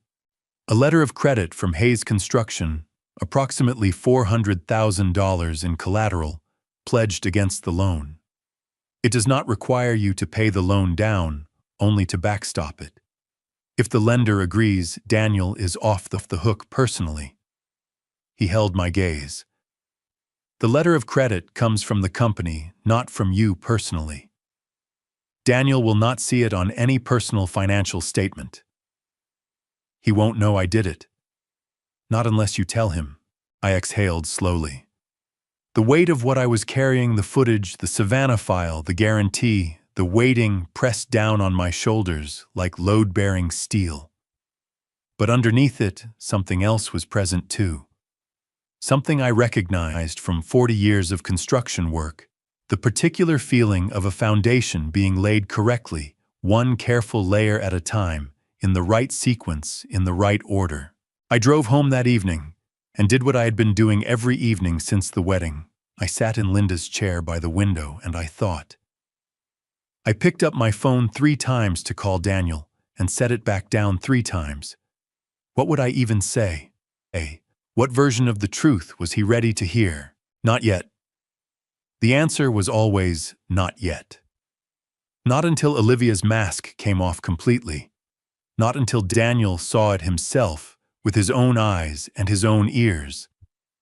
Because if I told him now, if I laid out every document, every piece of footage, every page of the Savannah file, he would defend her. He was not ready to stop defending her. And pushing a man toward a truth he is not ready for does not bring him closer to it. It only pushes him further away. So I waited. I did not sleep well. I woke at 3 in the morning on Thursday with my heart hammering and Linda's name on my lips, and I lay in the dark, staring at the ceiling until the birds started outside the window. On Friday morning, Michael called. "The information has been released through the broker," he said. "It's in the water now, Robert. We watch and we wait." "How long?" My voice was rough from the early hour and too little sleep. "However long it takes," he said. But based on what I know about Olivia Carter, not long. I stood at my kitchen window with the phone in my hand and looked out at the backyard, where Linda's rose garden had gone slightly wild in the 5 years since she passed. I had been meaning to tend to it properly for 2 summers running and kept not doing it. Standing there that Friday morning, looking at those overgrown roses, I made myself a promise when this was over, when Daniel was safe, and the truth was out, I would spend a Saturday morning in that garden and put it right. It was a small thing to hold on to, but sometimes small things are exactly enough. It took 5 days. Michael had estimated 4 to 7, and it took exactly 5.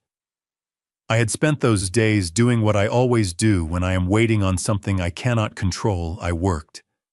I reviewed blueprints, walked job sites, signed purchase orders, answered emails that did not require much thought.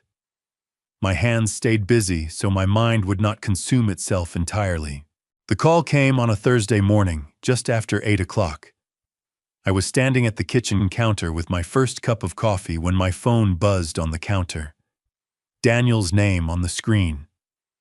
My heart lurched so hard I nearly dropped the mug. I set it down carefully, took one breath, and answered. "Daniel." What came through the line was not a voice I recognized immediately. It was thinner than Daniel's voice, stripped of everything that usually gave it weight. Like a man speaking from a very great distance. "Dad." A pause. Then, "She's gone." I gripped the counter with my free hand. "What happened? Tell me everything." He took a shaking breath. "Last night she came home different. Not angry, just cold." She put her phone face down on the kitchen counter and looked at me and said, "I heard something today, about your father's estate." Daniel's voice cracked on the last word. She wanted to know if it was true. If you had really cut me out and given everything to a foundation. "What did you tell her?" I told her I didn't know anything about it. "I tried to call you, but..." He stopped. She didn't wait for me to finish.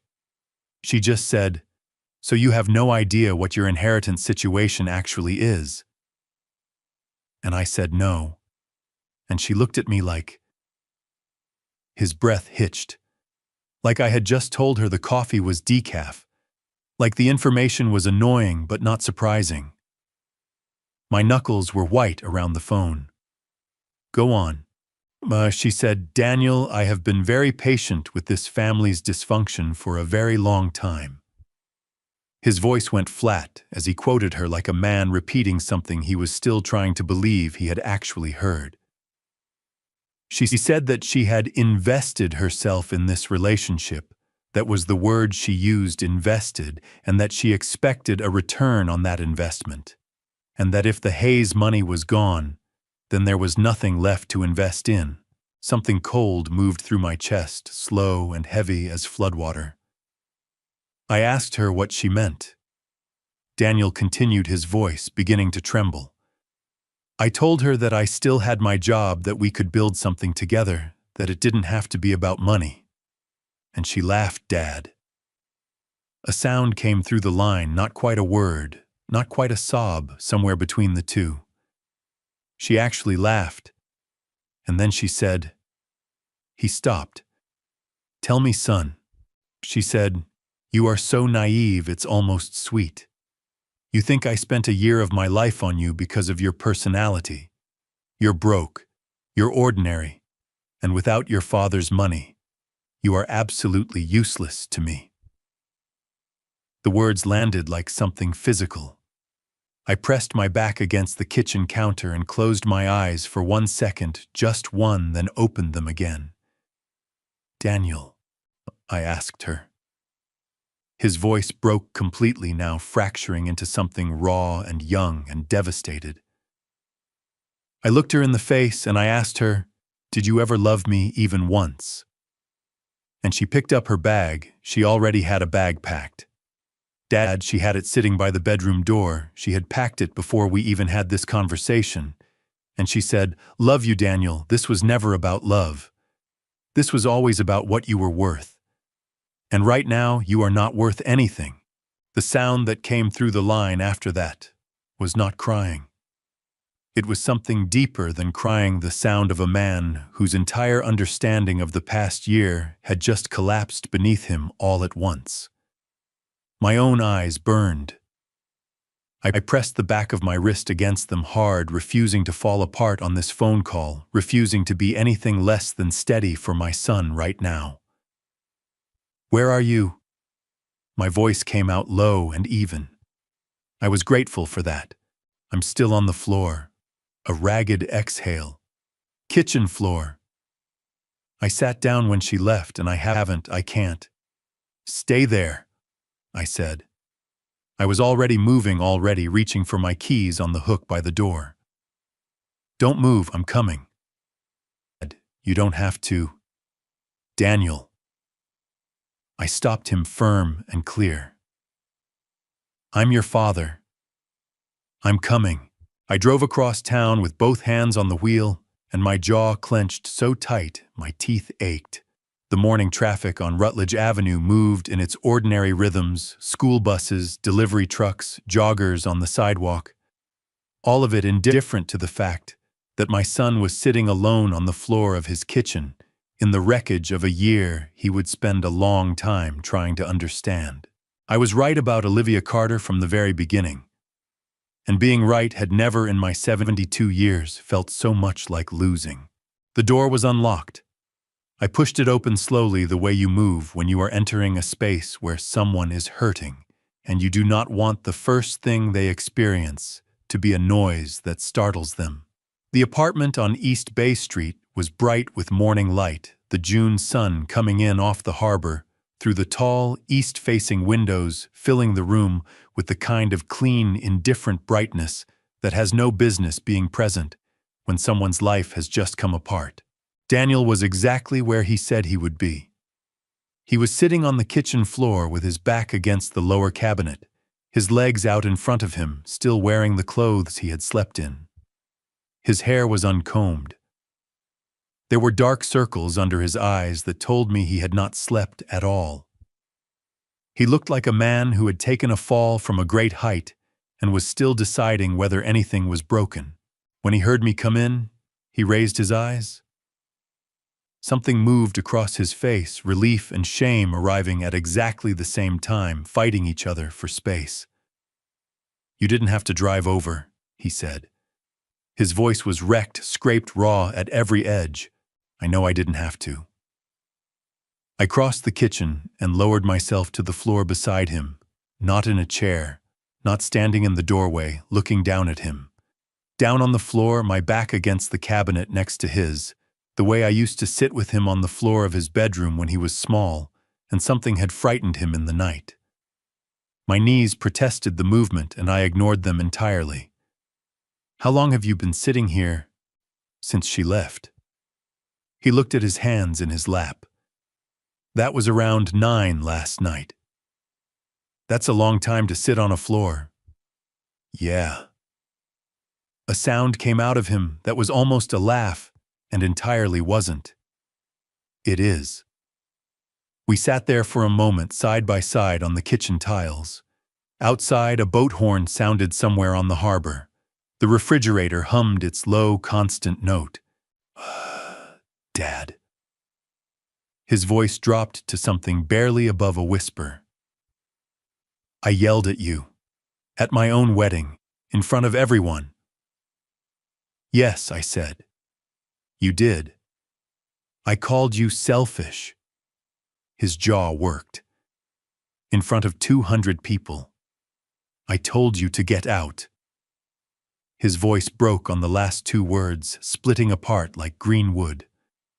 I told you to get out of my wedding. Yes. How are you? He turned to look at me, his eyes red-rimmed and wet. How are you sitting here right now after what I did? I looked at my son's face. 38 years old, and in this moment, looking about 14, the same expression he used to wear when he had done something wrong and could not understand yet how to live with it. My chest ached with a love so large and so old, it had no edges I could find. Because you're my son, I said. That doesn't have an off switch. Daniel pressed the heels of his hands against his eyes. His shoulders heaved once hard, and then he pulled himself back. She told me you were controlling. She said every time I talked about you, there was this pattern that you always had to be in charge, always had to have the final word, that I had spent my whole life shrinking myself to make room for you. His hands dropped from his face. And I believed her. I believed all of it. Some of it probably had roots in things that were real. I said carefully. I haven't been a perfect father, Daniel. I know that. Don't do that. His voice sharp and raw with something urgent. Don't give her credit for anything true, because she didn't say those things because she cared about me. She said them because they worked. He turned to face me fully, his back coming off the cabinet. She used the real things, the things I actually felt. She found every place where I was already uncertain about myself, and she pushed. His voice cracked again, and I let her. I let her because I wanted so badly for someone to see me as something separate from you. Something that wasn't just Robert Hayes's son. The words landed somewhere very deep. I felt them settle into places in my chest I had not known were waiting to be reached. You are something separate from me, I said. My voice came out rougher than I intended. You have been your whole life. I may not have made that clear enough. That's on me. Daniel's face crumbled. He pressed his lips together hard, fighting it, losing.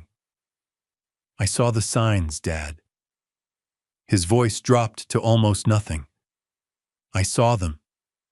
The way she looked at your house the first night. The way she always brought conversations back to money. The way she got cold whenever I talked about things that had nothing to do with finances. A tear broke loose and ran down the side of his face, and he did not wipe it away. I saw all of it, and I told myself I was imagining things, because I didn't want to be wrong about her. I wanted her to be real. I know, I said. I chose her over you. The words came out like a confession, the way something comes out when it has been held too long in a closed space. I chose someone who never loved me over my own father, over everything you tried to tell me without saying it directly. He turned to me, his eyes full and his voice barely holding. Why didn't you just tell me? Why didn't you say it outright? I looked at him for a long moment before I answered. Would you have heard me? He opened his mouth, closed it.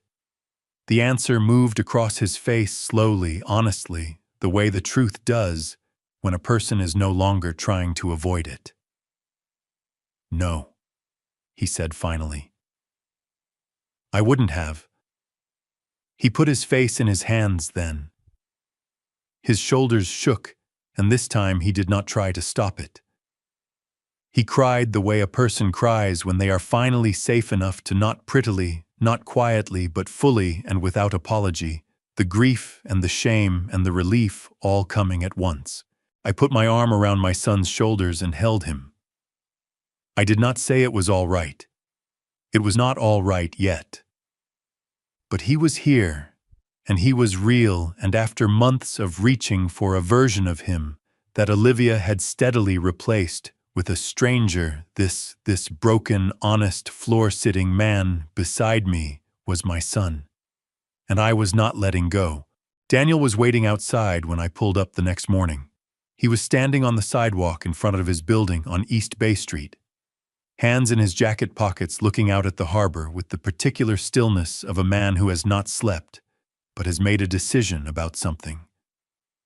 He had showered and changed clean clothes, hair combed, and that small effort, that insistence on presenting himself decently to a day he had every right to dread, made something tighten in my throat. He got in the passenger side without a word, and I pulled into traffic, heading toward Broad Street. "Did you eat anything this morning?" I asked. "Coffee," he said. "That's not food."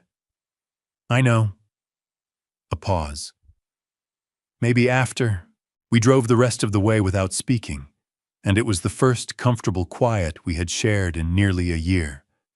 Not the weighted, managed quiet of dinners with Olivia at the table where every sentence had been measured for safety before it was spoken.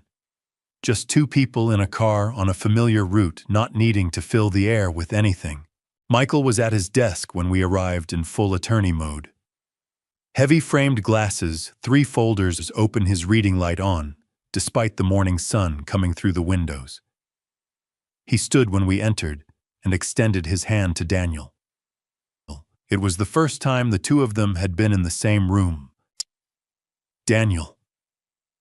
Michael's voice was steady and kind, the voice of a man who understood that the person across from him was not a legal problem to be solved, but a young man who had been used badly and was trying to find his footing.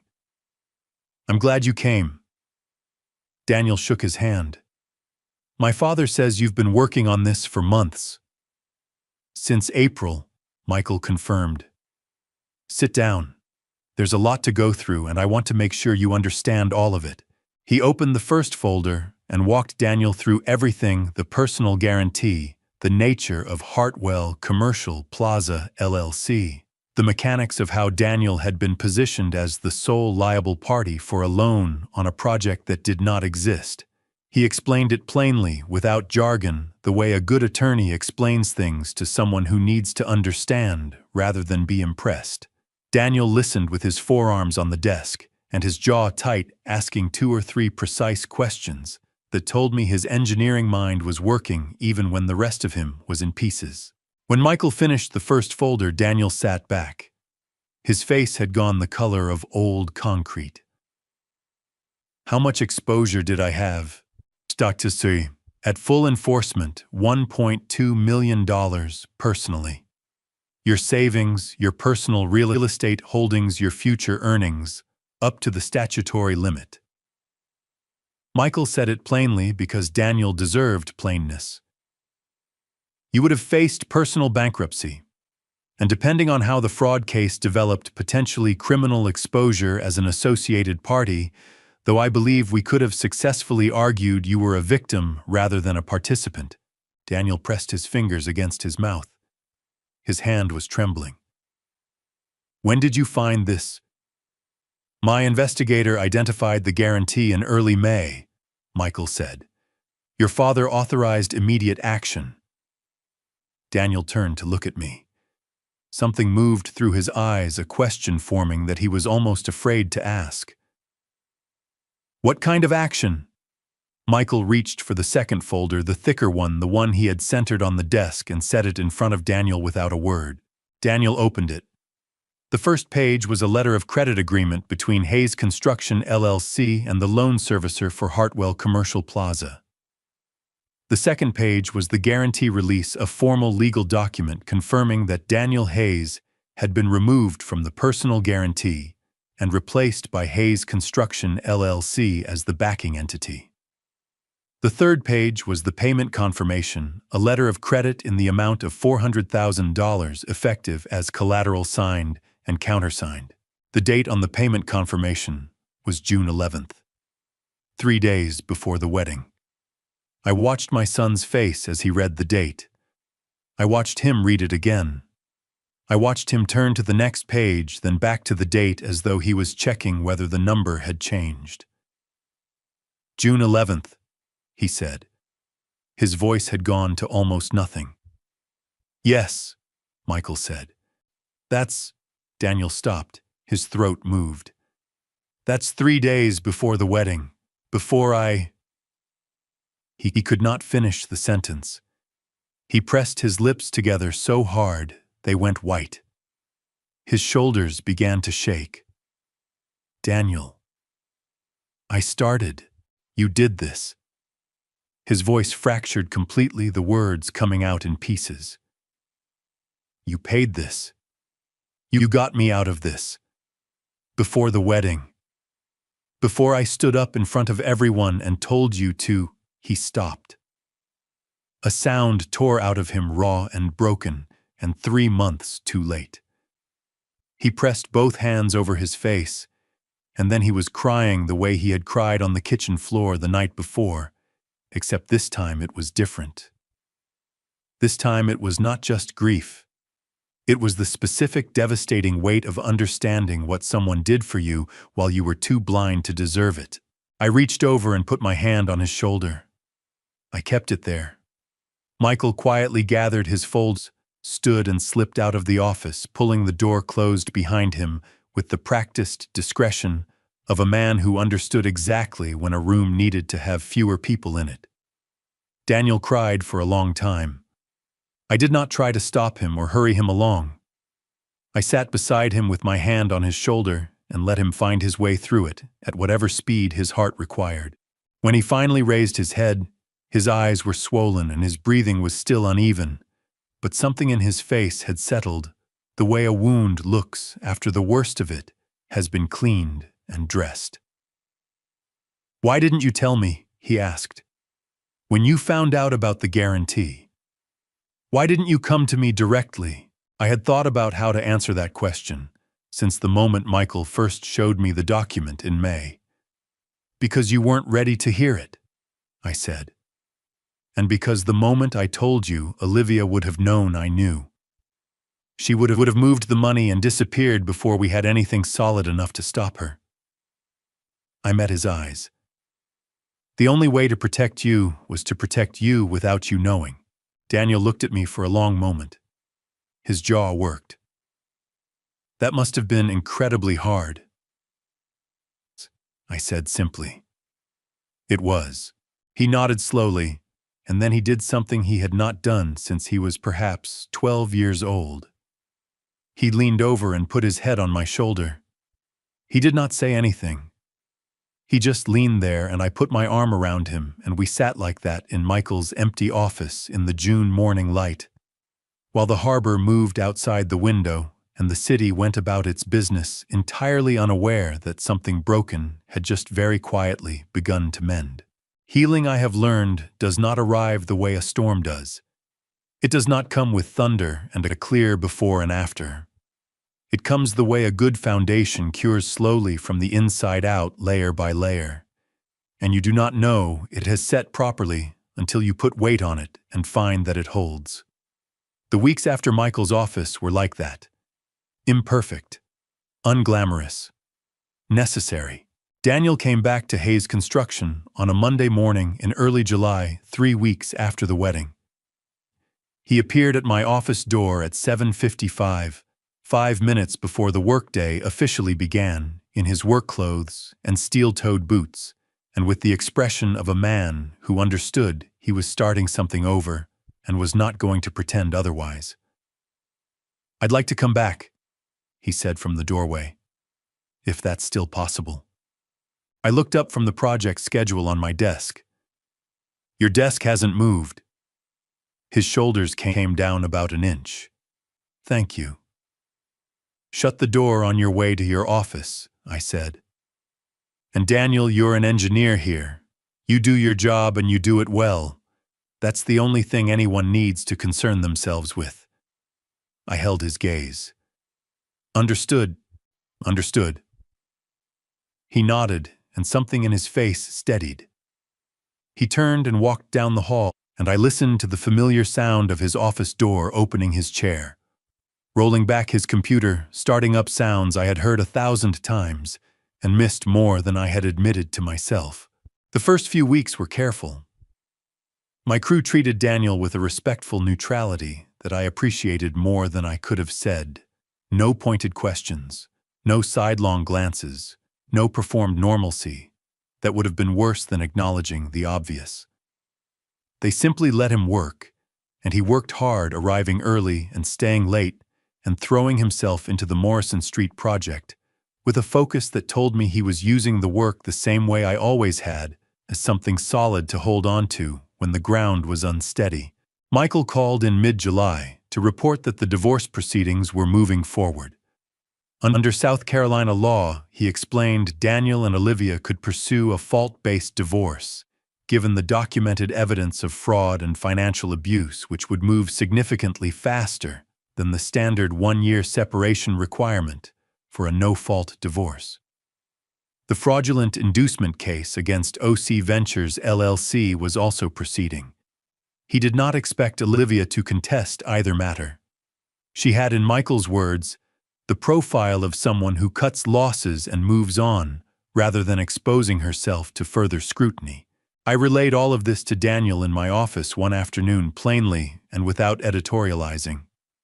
He listened with his elbows on his knees and his hands folded, and when I finished, he said only, "Thank you for handling it," in the voice of a man who was learning that gratitude and grief can occupy the same sentence. The Friday dinners came back slowly. The first one in mid-July was the two of us at my kitchen table with a pot of soup I had made and 2 beers I had not planned on, but opened anyway, and we talked about the Morrison project for 40 minutes, because that was the safest place to start. It was not the dinner we used to have, but it was a dinner, and we were both at the table, and that was enough for that particular Friday. By August, the dinners had found a rhythm. Daniel started arriving a little earlier, 6 o'clock, instead of 6:30, and staying a little later. The conversation expanded gradually, the way a river finds its natural width after a flood testing the banks and settling into them. One evening in late August, I was washing dishes after dinner when Daniel wandered into the living room. I heard him stop.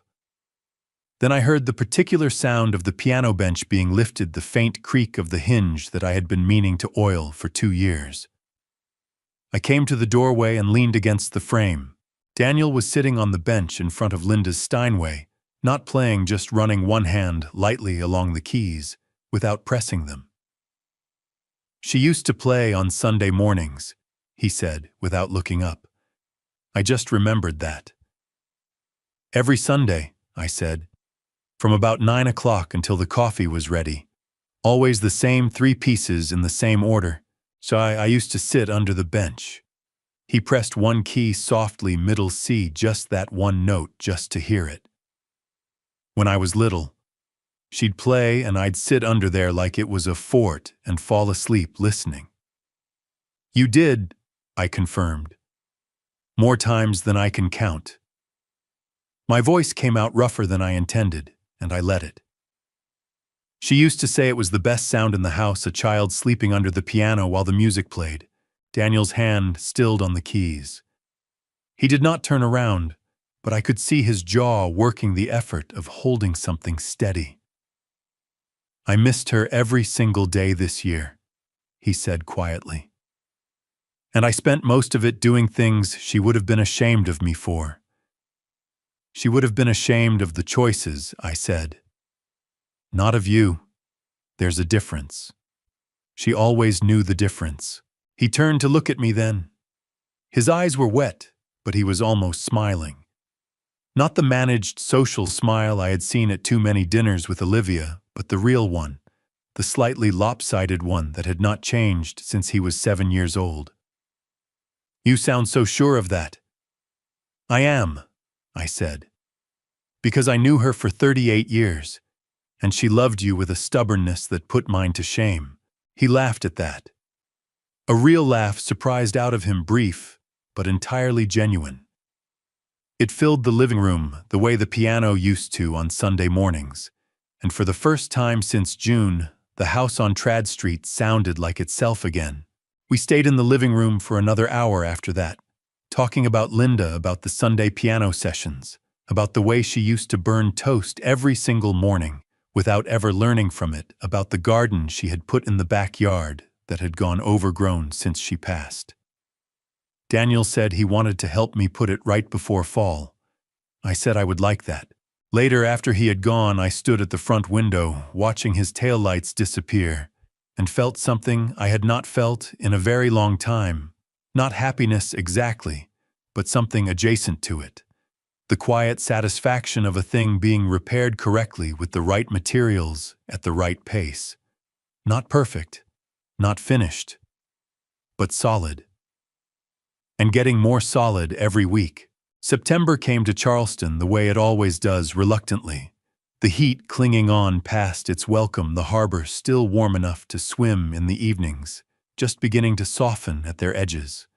The Friday dinners had become what they used to be, or something close enough that the difference no longer hurt to notice. Daniel arrived at 6, stayed past 8, and by mid-September was helping me with the dishes, the way he had done as a teenager, leaning against the counter while I washed, and talking about whatever was on his mind.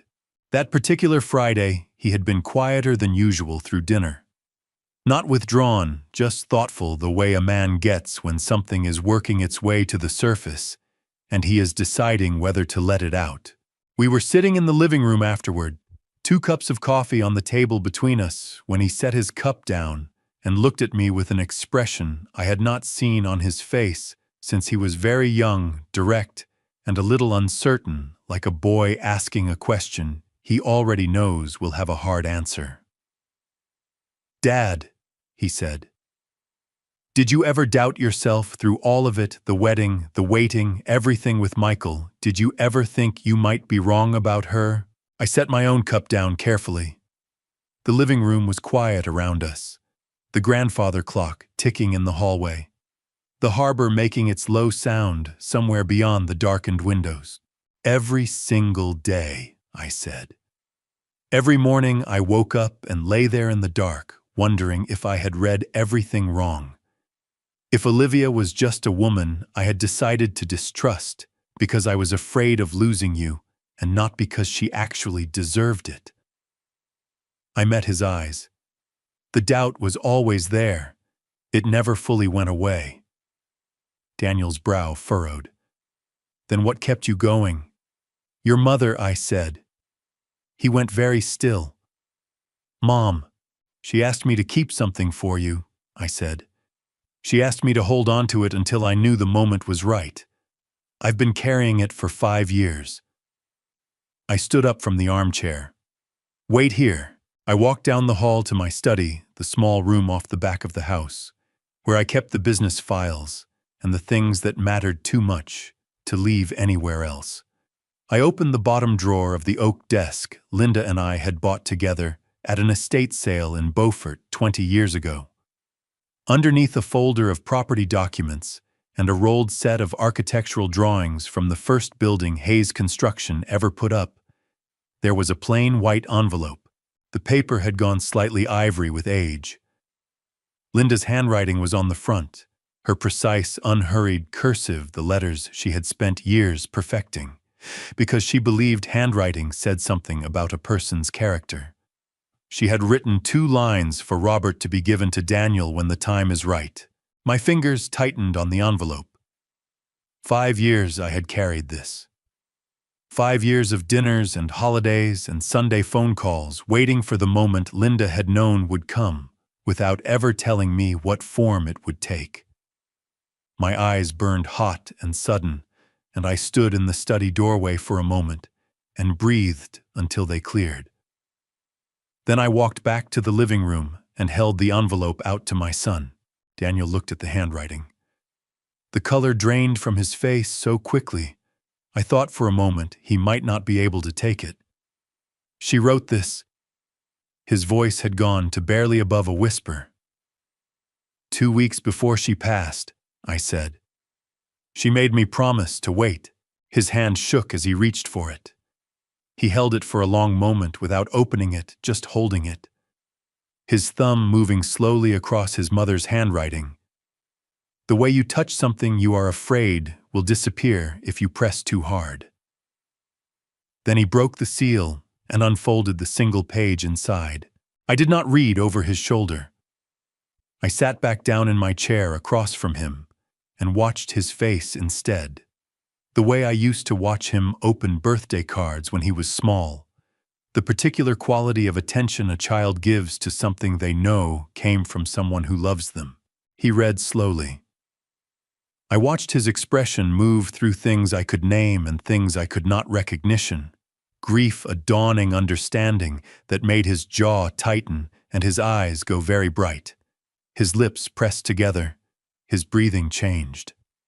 The letter read, "My darling boy, I am writing this because I know your father and I know you, and somewhere between the two of you, there is a day coming that I will not be there for. I do not know what shape it will take, but I know this: your father loves you with a stubbornness that frightens even him sometimes. And there will come a moment when that stubbornness looks from where you are standing exactly like cruelty. If that day comes, if he has to become the villain in your story to keep you safe, I need you to remember something. The greatest love does not always feel like love. Sometimes it feels like a closed door or a firm no or a silence so heavy you think it will crush you. Sometimes the person who loves you most is the one standing between you and something you desperately want, and you cannot see yet that what you want would destroy you. Your father is not a perfect man. He is stubborn and he is proud, and he has never once in his life found it easy to say the soft thing when the hard thing was more true. But behind every hard thing he has ever done, there is only one reason. He would rather lose you than watch you lose yourself. Love him back, Danny. Even when it costs you something. Especially when it costs you something. That is what love is for. All my heart always, Mom. Daniel finished reading. He sat with the page in his hands for 3 seconds, and then something in him broke open all at once. The way a dam goes, not gradually, but completely, and he pressed the letter against his chest and bent forward and cried in a way I had never heard from him in 38 years. Not the ragged, bewildered crying of the kitchen floor 2 months ago. This was deeper than that. This was grief and love and understanding arriving simultaneously, and the sound of it filled my living room and cracked something open in my own chest that I had kept very carefully closed for a very long time. I crossed the room in 3 steps and put both arms around my son and held on. My own eyes spilled over, and I did not try to stop them.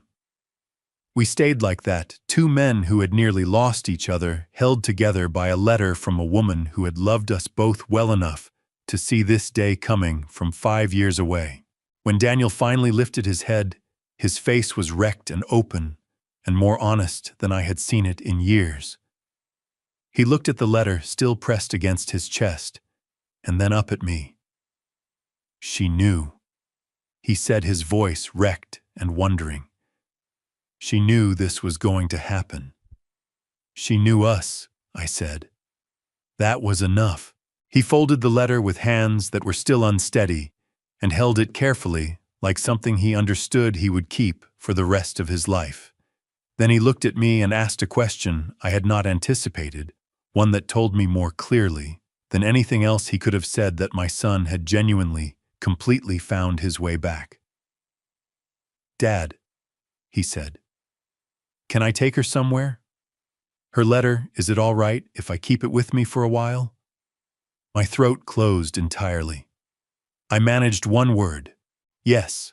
October in Charleston is the month the city exhales. The brutal summer heat finally releases its grip. The humidity drops enough that you can stand outside without your shirt sticking to your back, and the harbor turns a particular shade of silver blue in the mornings that I have never been able to adequately describe to anyone who has not seen it. I have loved October in this city for 50 years. This particular October, I loved it more than usual, because for the first time in longer than I wanted to count, I was moving through it without dread. The divorce was finalized in early October. Michael called to tell me with the quiet efficiency he brought to all news, good or bad. "It's done," he said. "Daniel is fully clear.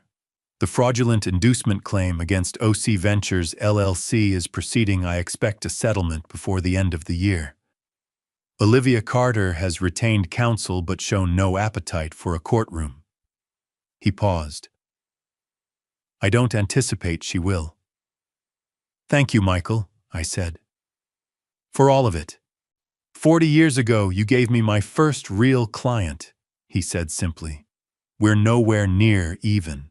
2 weeks after that call, on a Tuesday morning in mid-October, Daniel appeared at my office door again. But this time his expression was different from the July morning he had come back to ask for his desk. This time he was carrying a folder, and he was standing straight, and there was something in his eyes that I recognized, the particular light of a man who has thought something through completely and is ready to stand behind it. "I have something I want to show you," he said. "May I come in?" "Sit down." He opened the folder on my desk and turned it to face me.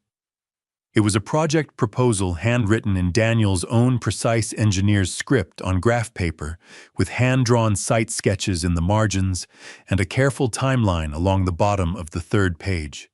12 residential units on a 2-acre parcel in West Ashley across the river from downtown Charleston workforce, housing for families earning between 40% and 80% of the area median income. The construction budget was modest and realistic. The timeline was conservative in the way that only people who have actually built things understand to be necessary. I read every page. When I finished, I went back to the first page and read it again. "You wrote this yourself," I said. "Every word." He did not look away. No help, no Olivia, just me and a calculator and 3 weeks of evenings. "The soil assessment, have you accounted for the fill conditions in that part of West Ashley?" "Page 4, he said immediately. I pulled the geotechnical reports from the county. There are some challenges in the eastern portion of the parcel. I've adjusted the foundation specifications to account for them." I turned to page 4. The notation was there, precise and thorough, exactly where he said it would be. Something warm moved through my chest. "What do you need from me?" I asked. "The parcel is already listed with a commercial broker. I found it last month. I'd like Hayes Construction to acquire it, and I'd like to lead the project." His jaw tightened slightly, the way it does when he is committing to something. "Not as your son, as the project engineer of record. You review my decisions, you sign off on the major calls, but the day-to-day is mine." "What's your contingency buffer?" 12% of total construction cost held in reserve. Industry standard is 10. "I know." He held my gaze. "I built in 2 extra because I'm doing this for the first time on my own, and I'd rather come in under budget than go to you with a shortfall." My throat tightened so unexpectedly that I had to look down at the proposal for a moment before I could trust my voice. That answer, that specific, careful, honest answer, was the most purely Daniel thing I had heard come out of my son's mouth in over a year. "When can you start?" I said. His face broke into a grin, genuine and wide, the lopsided one I had been missing for most of a year. "Monday." "Then start Monday." He reached across the desk and we shook hands. Not the quick clap on the shoulder we usually used between us. A real handshake, firm, and held for a beat longer than necessary, the kind that means something is being agreed to, that goes beyond whatever words have been said.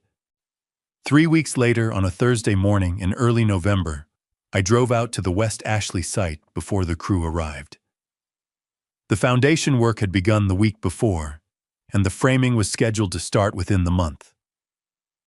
I parked on the gravel access road and stood at the edge of the cleared parcel in the November morning light, looking at the staked outlines of 12 future homes. I heard Daniel's truck before I saw it. He pulled in behind me, got out, and came to stand beside me at the edge of the site.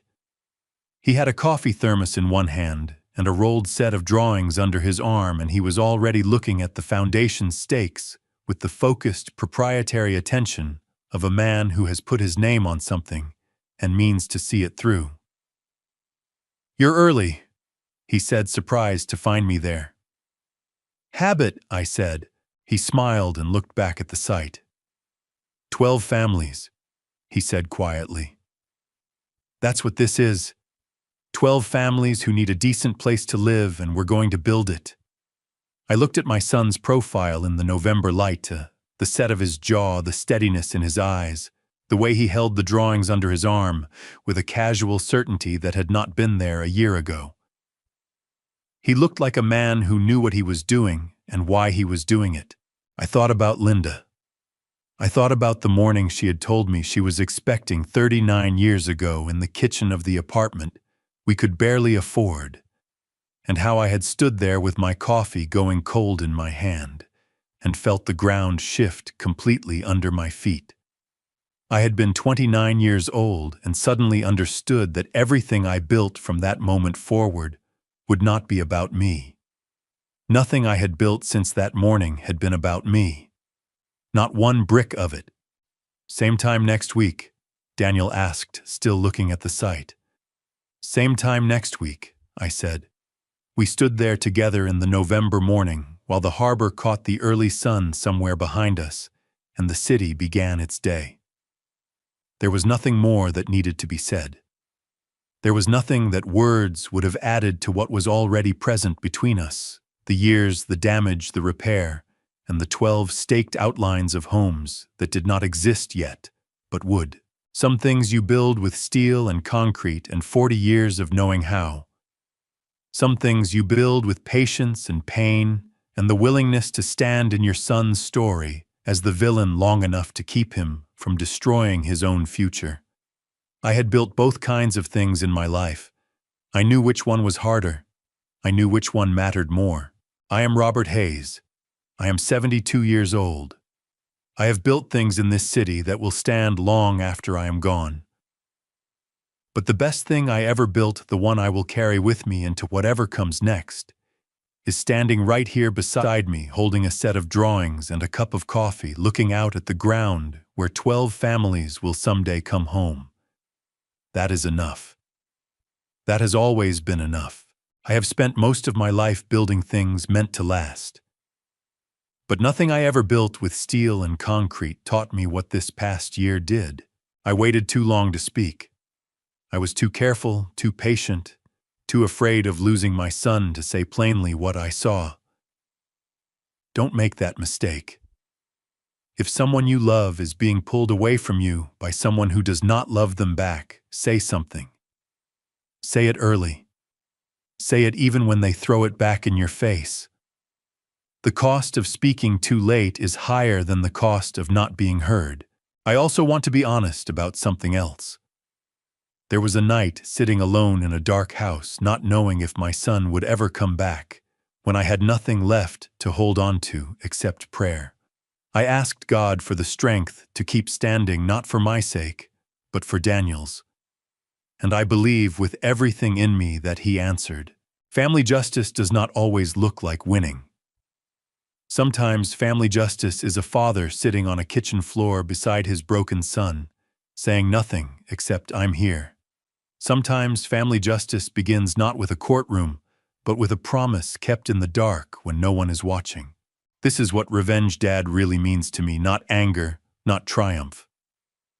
Just a man who refused to stop loving his son, even when his son stopped deserving it. If you have ever been that revenge dad, the one who held on when letting go would have been easier, this story was for you. And if you recognize yourself in Daniel, know this: it is never too late to come home. Leave a comment. Tell me which moment stayed with you. Share this with someone who needs to hear it. And if stories like this matter to you, subscribe. There is more to come. Thank you for staying with me until the very last word. The stories on this channel include fictionalized elements created for reflection and moral storytelling. If this content isn't right for you, we understand completely. We hope you find the stories that are.